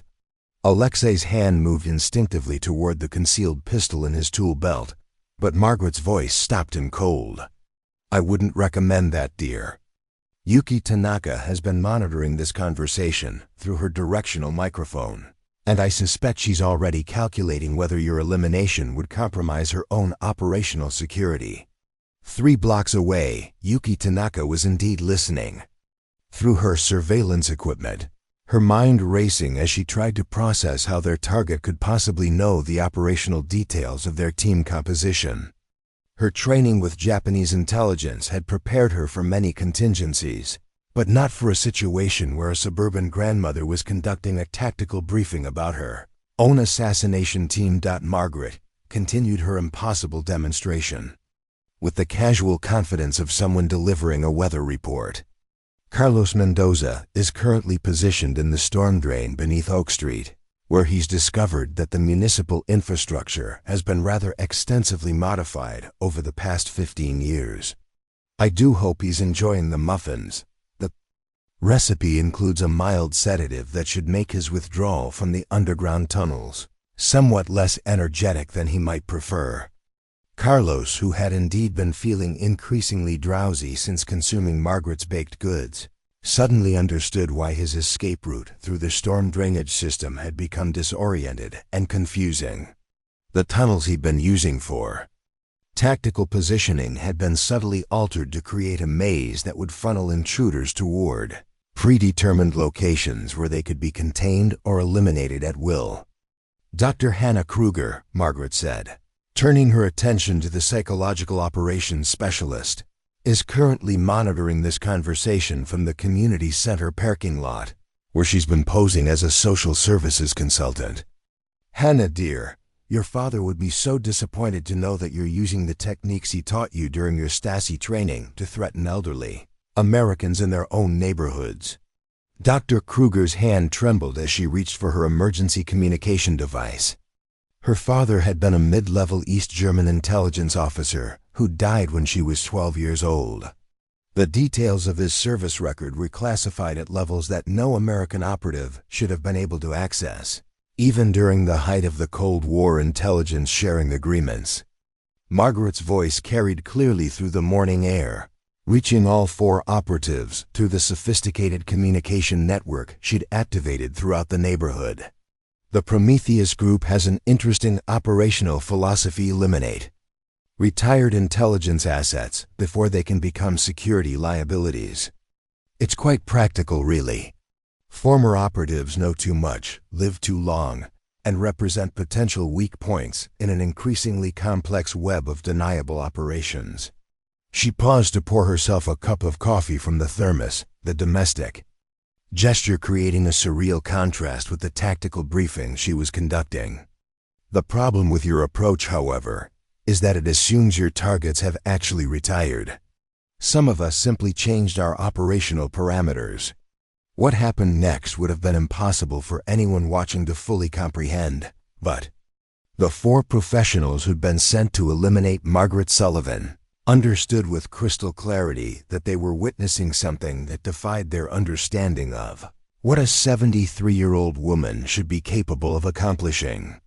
Margaret reached into her house dress pocket and withdrew what appeared to be a simple television remote control. For the past 15 years, I've been conducting the most extensive defensive preparation in CIA history. Every streetlight, every traffic camera, every utility access point, every storm drain, and every communication device in a 6-block radius has been modified to serve dual purposes. She pressed a single button on the device, and the neighborhood around them was suddenly alive with activity that revealed the true extent of her preparations. Streetlights began flashing in coordinated patterns that provided real-time intelligence. Updates about the positions of all four operatives. Traffic cameras rotated to focus on each team member with targeting precision that would have impressed military drone operators. Underground systems activated with sounds that suggested significant mechanical equipment coming online. "Alexei," Margaret said conversationally, "the construction equipment you've been using as cover contains remote-controlled components that I installed through a series of overnight modifications. The concrete barriers around your position are actually movable barriers that can be repositioned to create an inescapable containment area." As if responding to her words, the heavy concrete blocks began shifting position with hydraulic precision, creating walls that transformed the construction site from an open workspace into an enclosed tactical situation that offered no escape routes. "Yuki, your telecommunications van is currently being surrounded by what appear to be routine municipal maintenance vehicles. The drivers are actually retired military personnel who've been living in this neighborhood for years, waiting for the day when their particular skill sets might be needed to protect their community." Yuki looked out her van windows to see that she was indeed surrounded by city vehicles whose occupants were moving with the kind of coordinated precision that suggested significant military experience. Their positioning eliminated every escape route she'd identified during her reconnaissance, and their equipment appeared to include tactical gear that was far beyond standard municipal specifications. "Carlos," Margaret continued, her voice now reaching him through speakers embedded in the storm drain system, "the tunnels you've been using for tactical positioning are actually a controlled environment that I've been managing remotely. The mild sedative in the muffins was simply to ensure that you'd remain calm while the automated systems guided you to a secure holding area where you can rest comfortably until local law enforcement arrives." Carlos found himself in an underground chamber that definitely hadn't existed in any municipal blueprints, surrounded by equipment that looked like it belonged in a military detention facility rather than a suburban storm drain system. "And Dr. Kruger," Margaret said with the kind of maternal disappointment usually reserved for children who'd tracked mud through the house, "your psychological operation has been under observation since you made your first contact with Vincent Castellano. Every conversation you've had, every manipulation you've attempted, every piece of intelligence you've gathered has been recorded and analyzed by people who understand psychological warfare because they helped invent it." Dr. Kruger's smartphone buzzed with an incoming message that contained audio recordings of every conversation she'd had since arriving in Maplewood Heights. along with detailed psychological profiles of her own operational methods that demonstrated a level of analysis that exceeded anything she'd encountered during her Stasi training.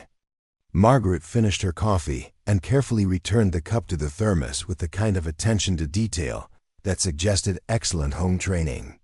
The Prometheus group made several miscalculations in their operational planning.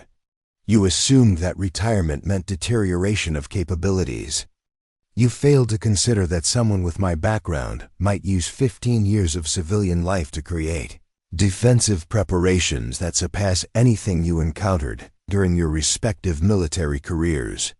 And most importantly, you made the fundamental error of threatening the people I've chosen to protect. She looked directly at each of their positions, her gaze somehow managing to find them despite the physical barriers and electronic surveillance they'd been using to maintain operational security. Operative Nightshade never failed a mission, because I never accepted any assignment where failure was an option. Protecting this neighborhood and the people in it became my mission 15 years ago. Your presence here represents a threat to that mission. The impossible feat was complete. A 73-year-old grandmother in a floral house dress had just demonstrated that she'd turned an entire suburban neighborhood into the most sophisticated defensive installation any of them had ever encountered, while simultaneously neutralizing a 4-person assassination team using tactics that would have impressed their former commanding officers. Margaret picked up her thermos and plate of cookies, preparing to return to her house where she would resume her daily routine of neighborhood surveillance disguised as elderly domesticity. Local law enforcement will arrive in approximately 12 minutes to take you into custody. I've provided them with complete documentation of your illegal entry into the United States, your intended criminal activities, and enough evidence to ensure lengthy prison sentences. I suggest you use the time to reflect on the wisdom of threatening American citizens in their own neighborhoods. As she walked away from the construction site, her movement patterns had returned to the unhurried pace of someone whose greatest concern was getting home in time to catch her favorite television program. But the 4 most dangerous assassins in the Prometheus group now understood that they'd been completely outmaneuvered by someone whose capabilities exceeded anything in their experience. The impossible had become reality. Margaret Sullivan had just proven that some grandmothers were infinitely more dangerous than any enemy they'd ever faced. The Maplewood Heights Police Department had responded to multiple reports of suspicious activity with the routine efficiency of officers accustomed to suburban concerns about package thieves and loud teenagers. Sergeant Mike Williams and Officer Jennifer Costa arrived at 12:03 p.m., expecting to mediate a neighborhood dispute or investigate reports of unauthorized construction work. What they found instead was a tactical situation that would require federal involvement and psychological counseling for everyone involved. The scene on Maple Avenue defied immediate comprehension. 4 individuals who appeared to be utility workers and construction personnel were secured in what looked like an elaborate containment system that had materialized from seemingly normal suburban infrastructure. The construction site had been transformed into a holding area where concrete barriers had repositioned themselves to create an inescapable enclosure. The telecommunications van was surrounded by municipal vehicles whose occupants were clearly not standard city employees. And at the center of it all stood Margaret Sullivan, offering fresh coffee and cookies to the arriving police officers as if she were hosting a neighborhood barbecue. "Officers," Margaret said with the kind of warm hospitality that had made her beloved throughout the community, "I'm so glad you're here. I believe these individuals may have been planning some rather unpleasant activities in our neighborhood. I've taken the liberty of securing them until you could arrive." Sergeant Williams, a 20-year veteran who thought he'd seen everything suburban policing could offer, found himself staring at a situation that seemed to belong in an action movie rather than his quiet patrol district. "Ma'am, I'm going to need you to explain what's happening here.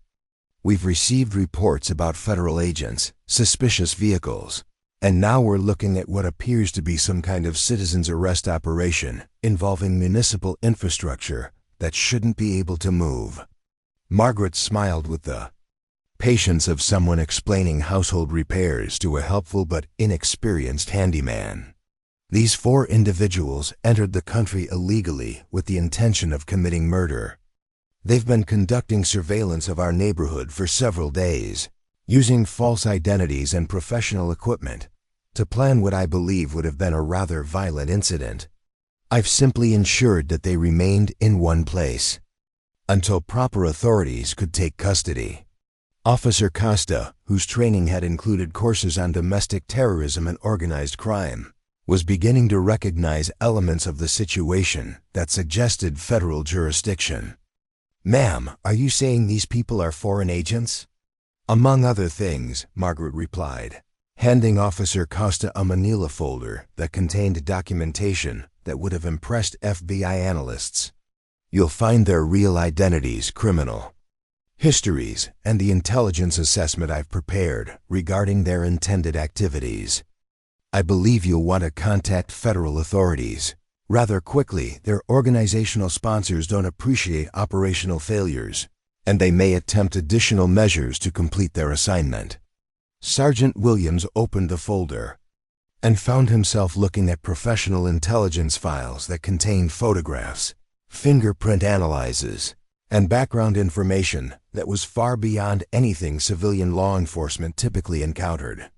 The documentation was organized with military precision and included details about criminal activities across multiple countries that suggested the kind of international investigation that required federal resources to prosecute. "Mrs. Sullivan," Sergeant Williams said carefully, "how exactly did you come by this information, and how did you manage to contain these individuals using what appears to be remote-controlled construction equipment?" Margaret's answer would have sounded like the fantasy of an imaginative grandmother to anyone who hadn't spent the past hour watching impossible things happen in rapid succession. "I've had some experience with security matters, Sergeant Williams.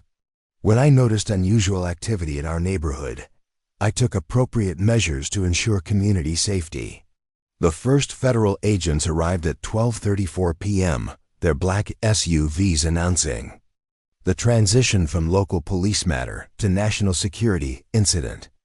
Deputy Director Catherine Hayes and Agent Michael Torres emerged from the lead vehicle with expressions that suggested they'd been expecting something like this to happen, though perhaps not quite so comprehensively. "Nightshade, Deputy Director," Hayes said as she approached Margaret, abandoning any pretense of civilian identity protocols. "I should have known you wouldn't simply disappear quietly."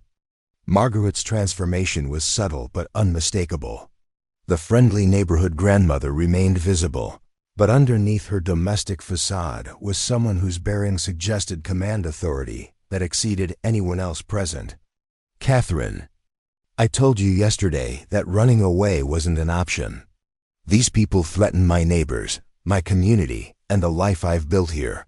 That made it a matter of operational priority."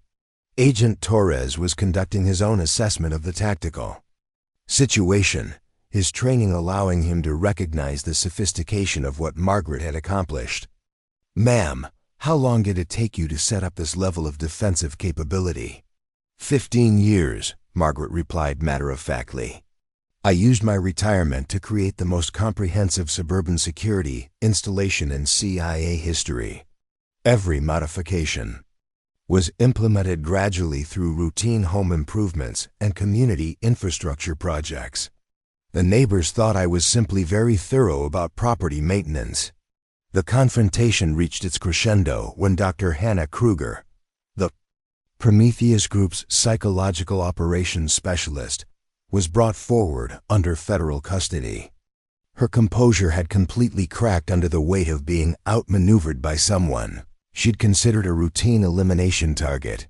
"This is impossible," she said, her voice tight with professional frustration and growing fear. "Our intelligence files indicated a retired logistics officer with minimal field experience. There was no indication of strategic capabilities or tactical installations. Margaret looked at Dr. Kruger with the kind of disappointed expression usually reserved for students who hadn't done their homework properly.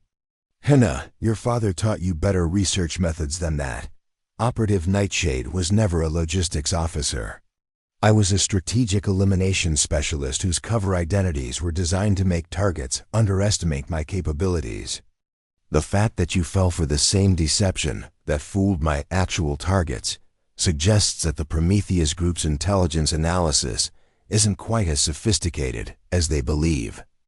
Dr. Kruger's psychological breakdown accelerated as she realized the full scope of her operational failure.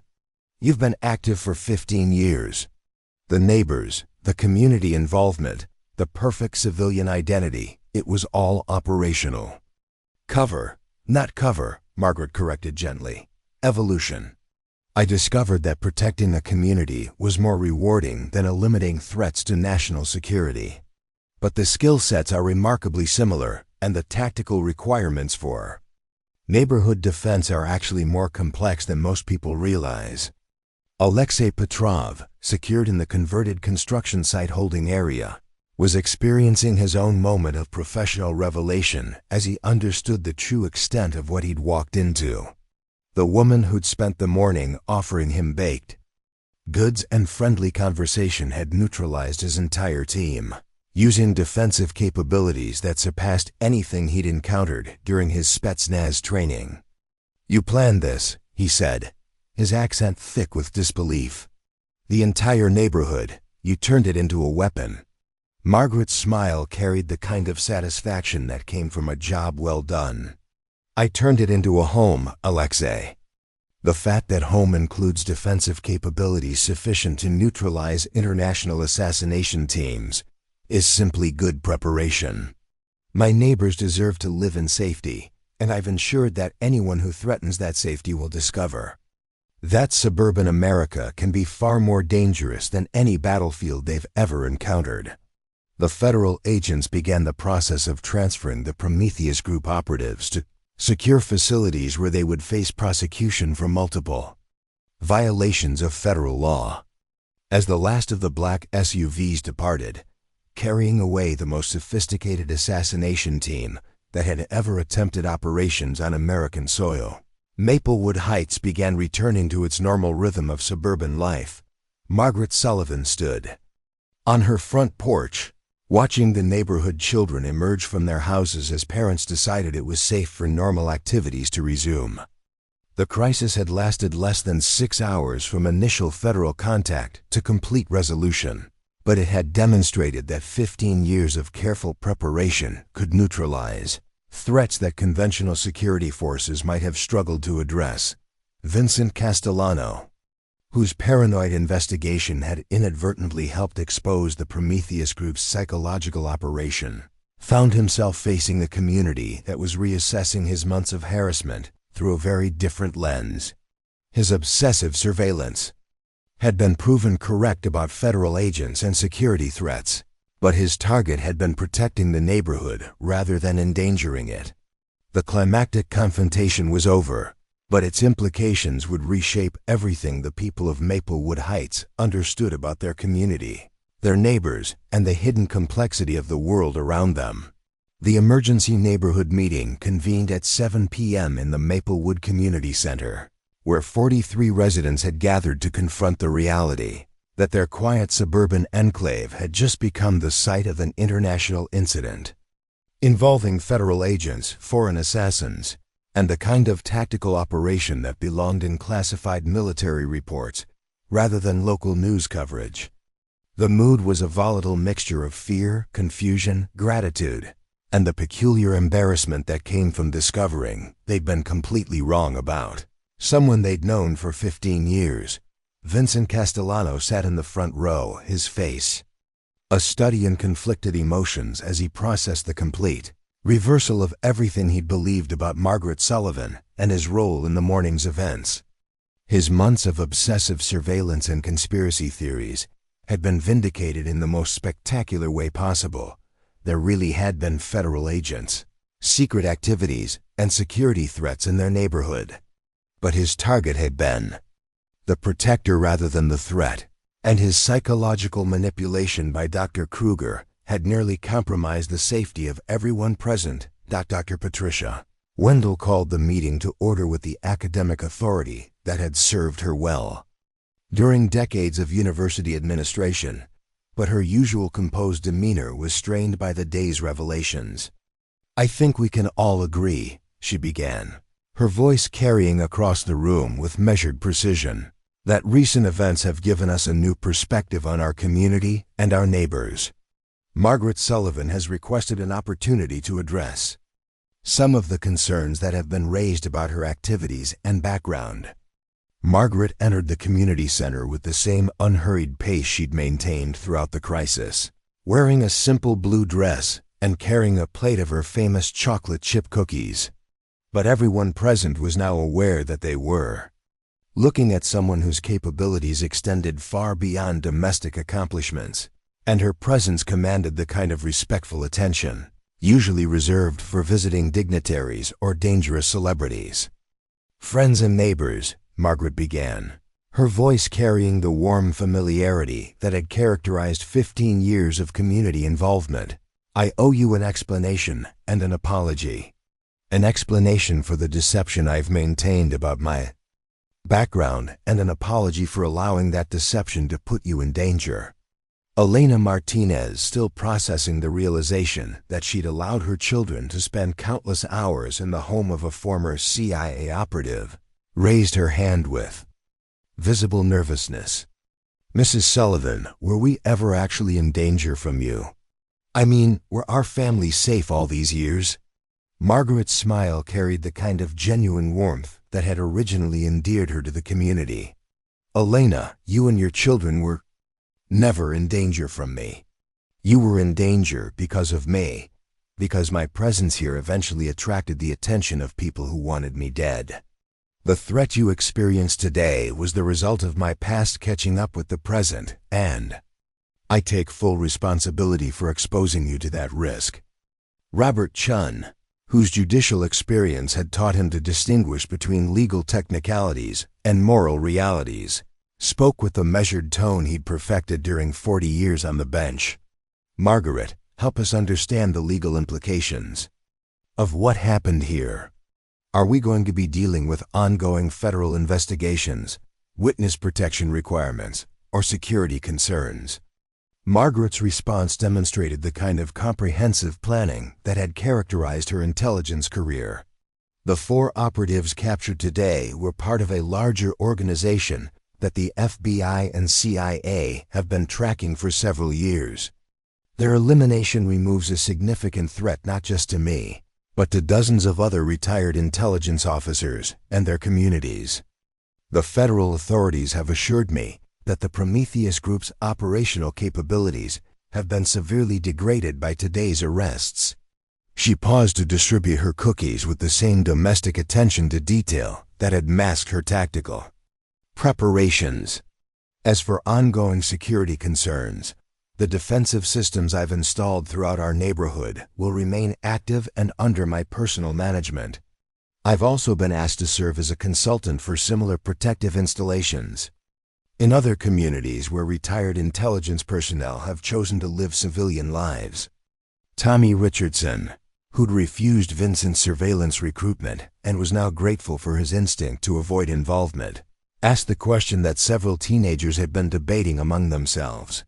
"Mrs. Sullivan, when you were telling us all those stories about traveling and meeting interesting people, were any of them actually true?"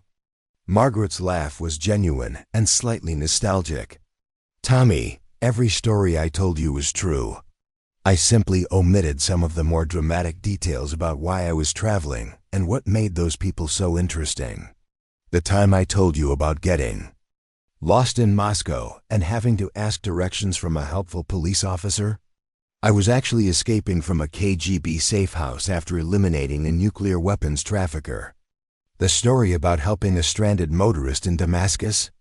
I was extracting a Syrian intelligence asset whose cover had been blown.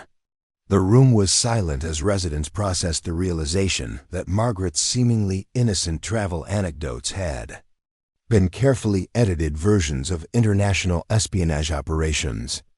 Sarah Martinez, whose teenage theories about Margaret's background had been closer to the truth than anyone had realized, found herself simultaneously vindicated and terrified by the confirmation of her suspicions. "Mrs. Sullivan," Sarah said carefully, "when you helped my family during Dad's deployment, and you seemed to know so much about military life and overseas conditions, was that because of your CIA background?" Margaret's expression softened with the kind of maternal affection that had made her a beloved figure in the neighborhood. "Sarah, that was because I understand what it's like to serve your country in dangerous places, and what it means for the families who wait at home. My knowledge came from personal experience, but my desire to help your family came from the same place as any neighbor's concern for people they care about." Vincent Castellano finally found his voice, though it cracked with the weight of months of misguided investigation and harassment. "Mrs. Sullivan, I owe you an enormous apology. I spent months treating you like a threat to our community when you were actually protecting us from threats I couldn't even imagine. My behavior was inexcusable, and I understand if you can never forgive me." Margaret walked across the room to where Vincent sat, her movement drawing the attention of everyone present. When she reached his chair, she extended her hand with the kind of gesture that suggested both forgiveness and professional respect. "Vincent, your instincts about federal involvement security concerns were absolutely correct. Your methods were inappropriate, but your vigilance helped expose Dr. Kruger's psychological operation before it could do more damage to our community relationships." The handshake between the neighborhood's most paranoid resident and its most dangerous protector represented a moment of reconciliation that seemed to release the tension that had been building in the room since the meeting began. Vincent's investigation had been misguided, but it had ultimately served community security in ways that no one could have anticipated. Jennifer Kim, representing the newer residents who'd been most influenced by Vincent's suspicions, addressed the practical concerns that would shape the neighborhood's future. "What happens now? Do we pretend this never happened? Do we treat you differently? I mean, how do we go back to normal neighborhood life knowing what we know?" Margaret's response reflected the wisdom of someone who'd spent decades navigating the boundary between operational necessity and human relationships. "Jennifer, nothing fundamental has changed about who I am or how I feel about this community. I'm still the woman who brings casseroles when someone is sick, who helps with yard work when neighbors need assistance, and who believes that a strong community is the best protection against whatever threats the world might present." She looked around the room, making eye contact with residents who'd shared 15 years of suburban life without suspecting her true background. "The only difference is that now you know I'm prepared to defend our community against threats that are more serious than package thieves and loud teenagers. I hope that knowledge makes you feel safer rather than less secure." Dr. Patricia Wendell, speaking for the community's informal leadership structure, articulated what most residents were feeling but hadn't been able to express. "Margaret, I think I speak for everyone when I say that we're grateful for your protection, impressed by your capabilities, and honored that you chose to make our neighborhood your home. The deception was necessary for operational security, and the protection you've provided has been invaluable." The meeting concluded with a unanimous vote to formally acknowledge Margaret Sullivan's contributions to community safety and to request that she continue serving as their unofficial director of neighborhood security. The resolution included provisions for supporting her defensive installations, maintaining operational security about her background, and ensuring that future residents understood the unique nature of their community's protection arrangements. As residents filed out of the community center, many stopping to thank Margaret personally or to apologize for their participation in the morning's suspicions, it became clear that the events of the day had transformed Maplewood Heights from a typical suburban neighborhood into something unprecedented. A civilian community under the active protection of one of America's most legendary intelligence operatives. Justice had been served not just to the foreign agents who'd threatened their safety, but to Margaret Sullivan herself, whose 15 years of faithful service to her neighbors had finally been recognized and appreciated for what it truly was, the continuation of her mission to protect American lives, conducted on a more personal and meaningful scale than any government assignment could provide. 6 months after the Prometheus Group incident, Maplewood Heights had evolved into something unprecedented in suburban America, a civilian community that operated with the security awareness of a military installation while maintaining the warm neighborliness that had originally drawn residents to the area. The transformation wasn't immediately visible to casual observers, but anyone who spent time in the neighborhood would notice subtle differences that suggested a level of organization and preparedness that exceeded typical homeowners association standards. Margaret Sullivan still maintained her morning routine of newspaper retrieval and garden tending, but now her neighbors understood that these activities served dual purposes as security patrols and intelligence gathering operations. The rose bushes that had won community garden awards were strategically positioned to provide optimal surveillance coverage of potential approach routes. The bird feeders that attracted cardinals and blue jays also housed sophisticated monitoring equipment that tracked movement patterns throughout the neighborhood. The friendly conversations she conducted with neighbors during her daily walks now included tactical briefings disguised as discussions about weather patterns and local news. The neighborhood's children had adapted to their new reality with the resilience that had always characterized young people confronting adult complexities. Tommy Richardson, now 17 and preparing for college applications, had become Margaret's unofficial apprentice in community security awareness. She'd taught him to recognize surveillance patterns, assess potential threats, and communicate intelligence information using methods that appeared to be normal teenage texting protocols. "Mrs. Sullivan," Tommy said during one of their weekly gardening consultations that were actually tactical training sessions, "my guidance counselor asked about my career interests, and I told her I wanted to study international relations and security studies. She said my recommendation letters were unusually specific about leadership potential and analytical thinking. Did you write one of them?" Margaret's smile carried the pride of a mentor whose student was ready for advanced challenges. "Tommy, your potential was evident long before I became involved in your educational planning. I simply provided documentation for qualities you'd already demonstrated through your response to difficult situations. Your decision to refuse Vincent's surveillance recruitment showed judgment and integrity that will serve you well in whatever career you choose." Sarah Martinez had channeled her vindicated theories about neighborhood mysteries into a journalism track at the local community college, where her professors were impressed by her investigative instincts and her unusual understanding of intelligence analysis techniques. Her final project for her media ethics course had been a carefully anonymized case study about the relationship between operational security and community journalism, how to report on sensitive situations without compromising ongoing security operations. "The hardest part," Sarah confided to her study group, "is knowing that the most important stories in your own neighborhood are the ones you can never actually write about. Real journalism isn't just about finding secrets, it's about understanding which secrets serve the public interest and which ones protect people who are serving the public interest."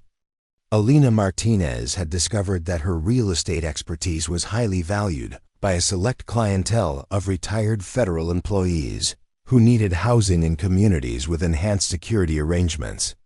Her business had expanded to include consultation services for neighborhoods that wanted to implement comprehensive safety programs based on the Maplewood Heights model. "The demand is incredible," Alina explained to Margaret during one of their coffee conversations. "There are apparently hundreds of retired intelligence officers, Military specialists and federal agents who want to live normal suburban lives, but need communities that understand operational security requirements.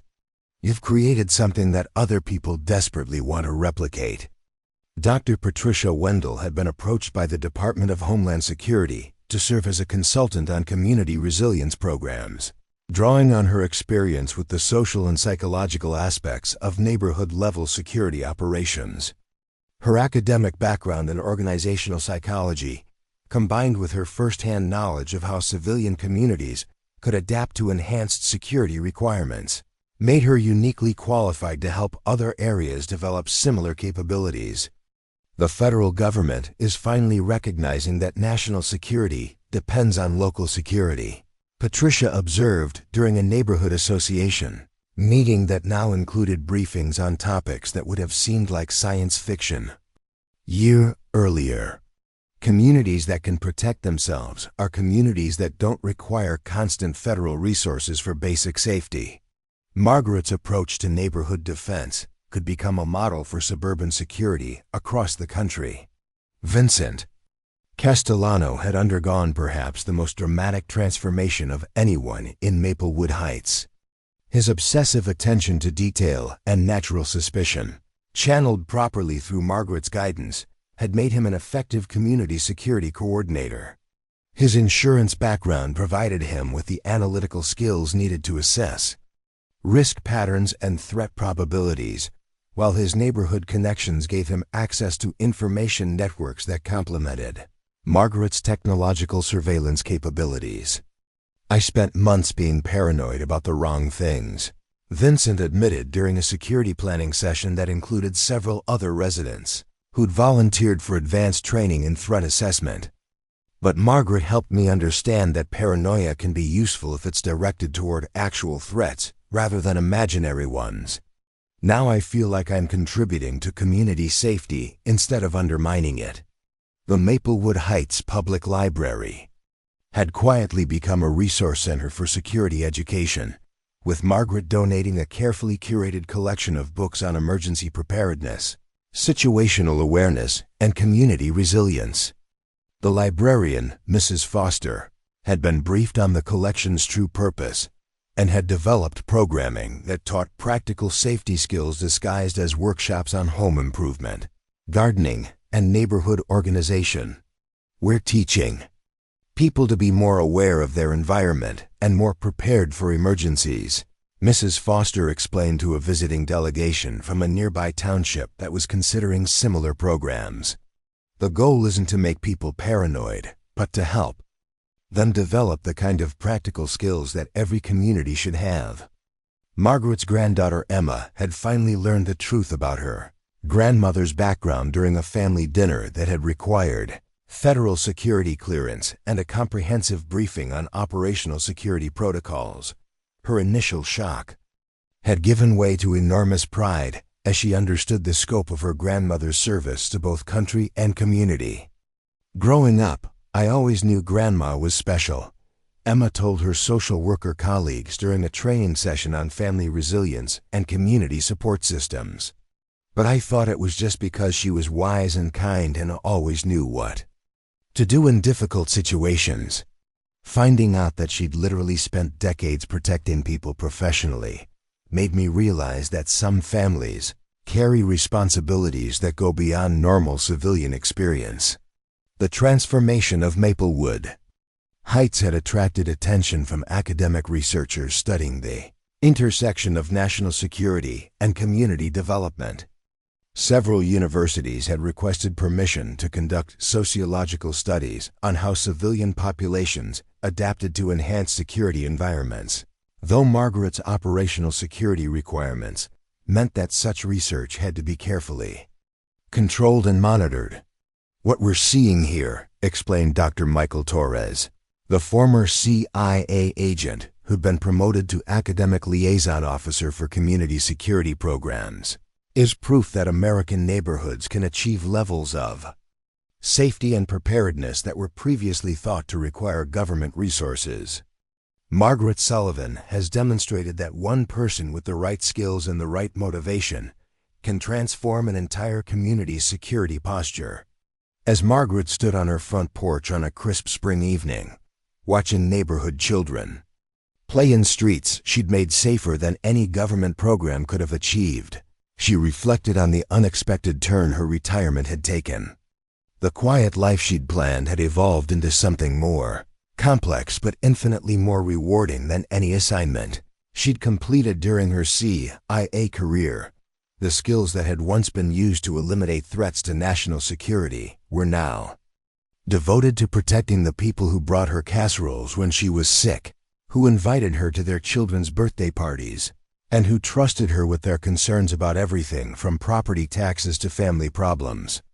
The tactical expertise that had once been classified at the highest levels of government now served to ensure that Mrs. Chun could walk her dog safely, that the Martinez children could play in their yard without supervision, and that Dr. Patricia Wendell could conduct her morning power walks without concern for personal security.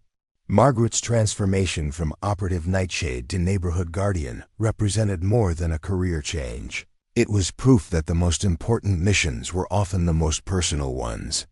Protecting a community wasn't just about deterring threats and maintaining surveillance. It was about preserving the kind of life that made protection worthwhile.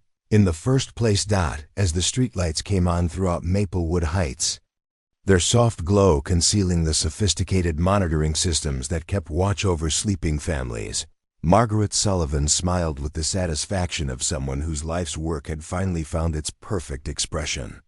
She'd spent 27 years serving her country in places where success was measured in prevented disasters and eliminated threats. Now she spent her days serving her neighbors in a place where success was measured in children's laughter, elderly couples holding hands during evening walks, and the kind of peace that could only exist when people knew they were truly safe. The most dangerous grandmother in America had found her calling, and Maplewood Heights had found its guardian angel. Some transformations, Margaret reflected, were worth waiting 73 years to achieve. Up next, you've got 2 more standout stories right on your screen. If this one hit the mark, you won't want to pass these up. Just click and check them out. And don't forget to subscribe and turn on the notification bell so you don't miss any upload from us.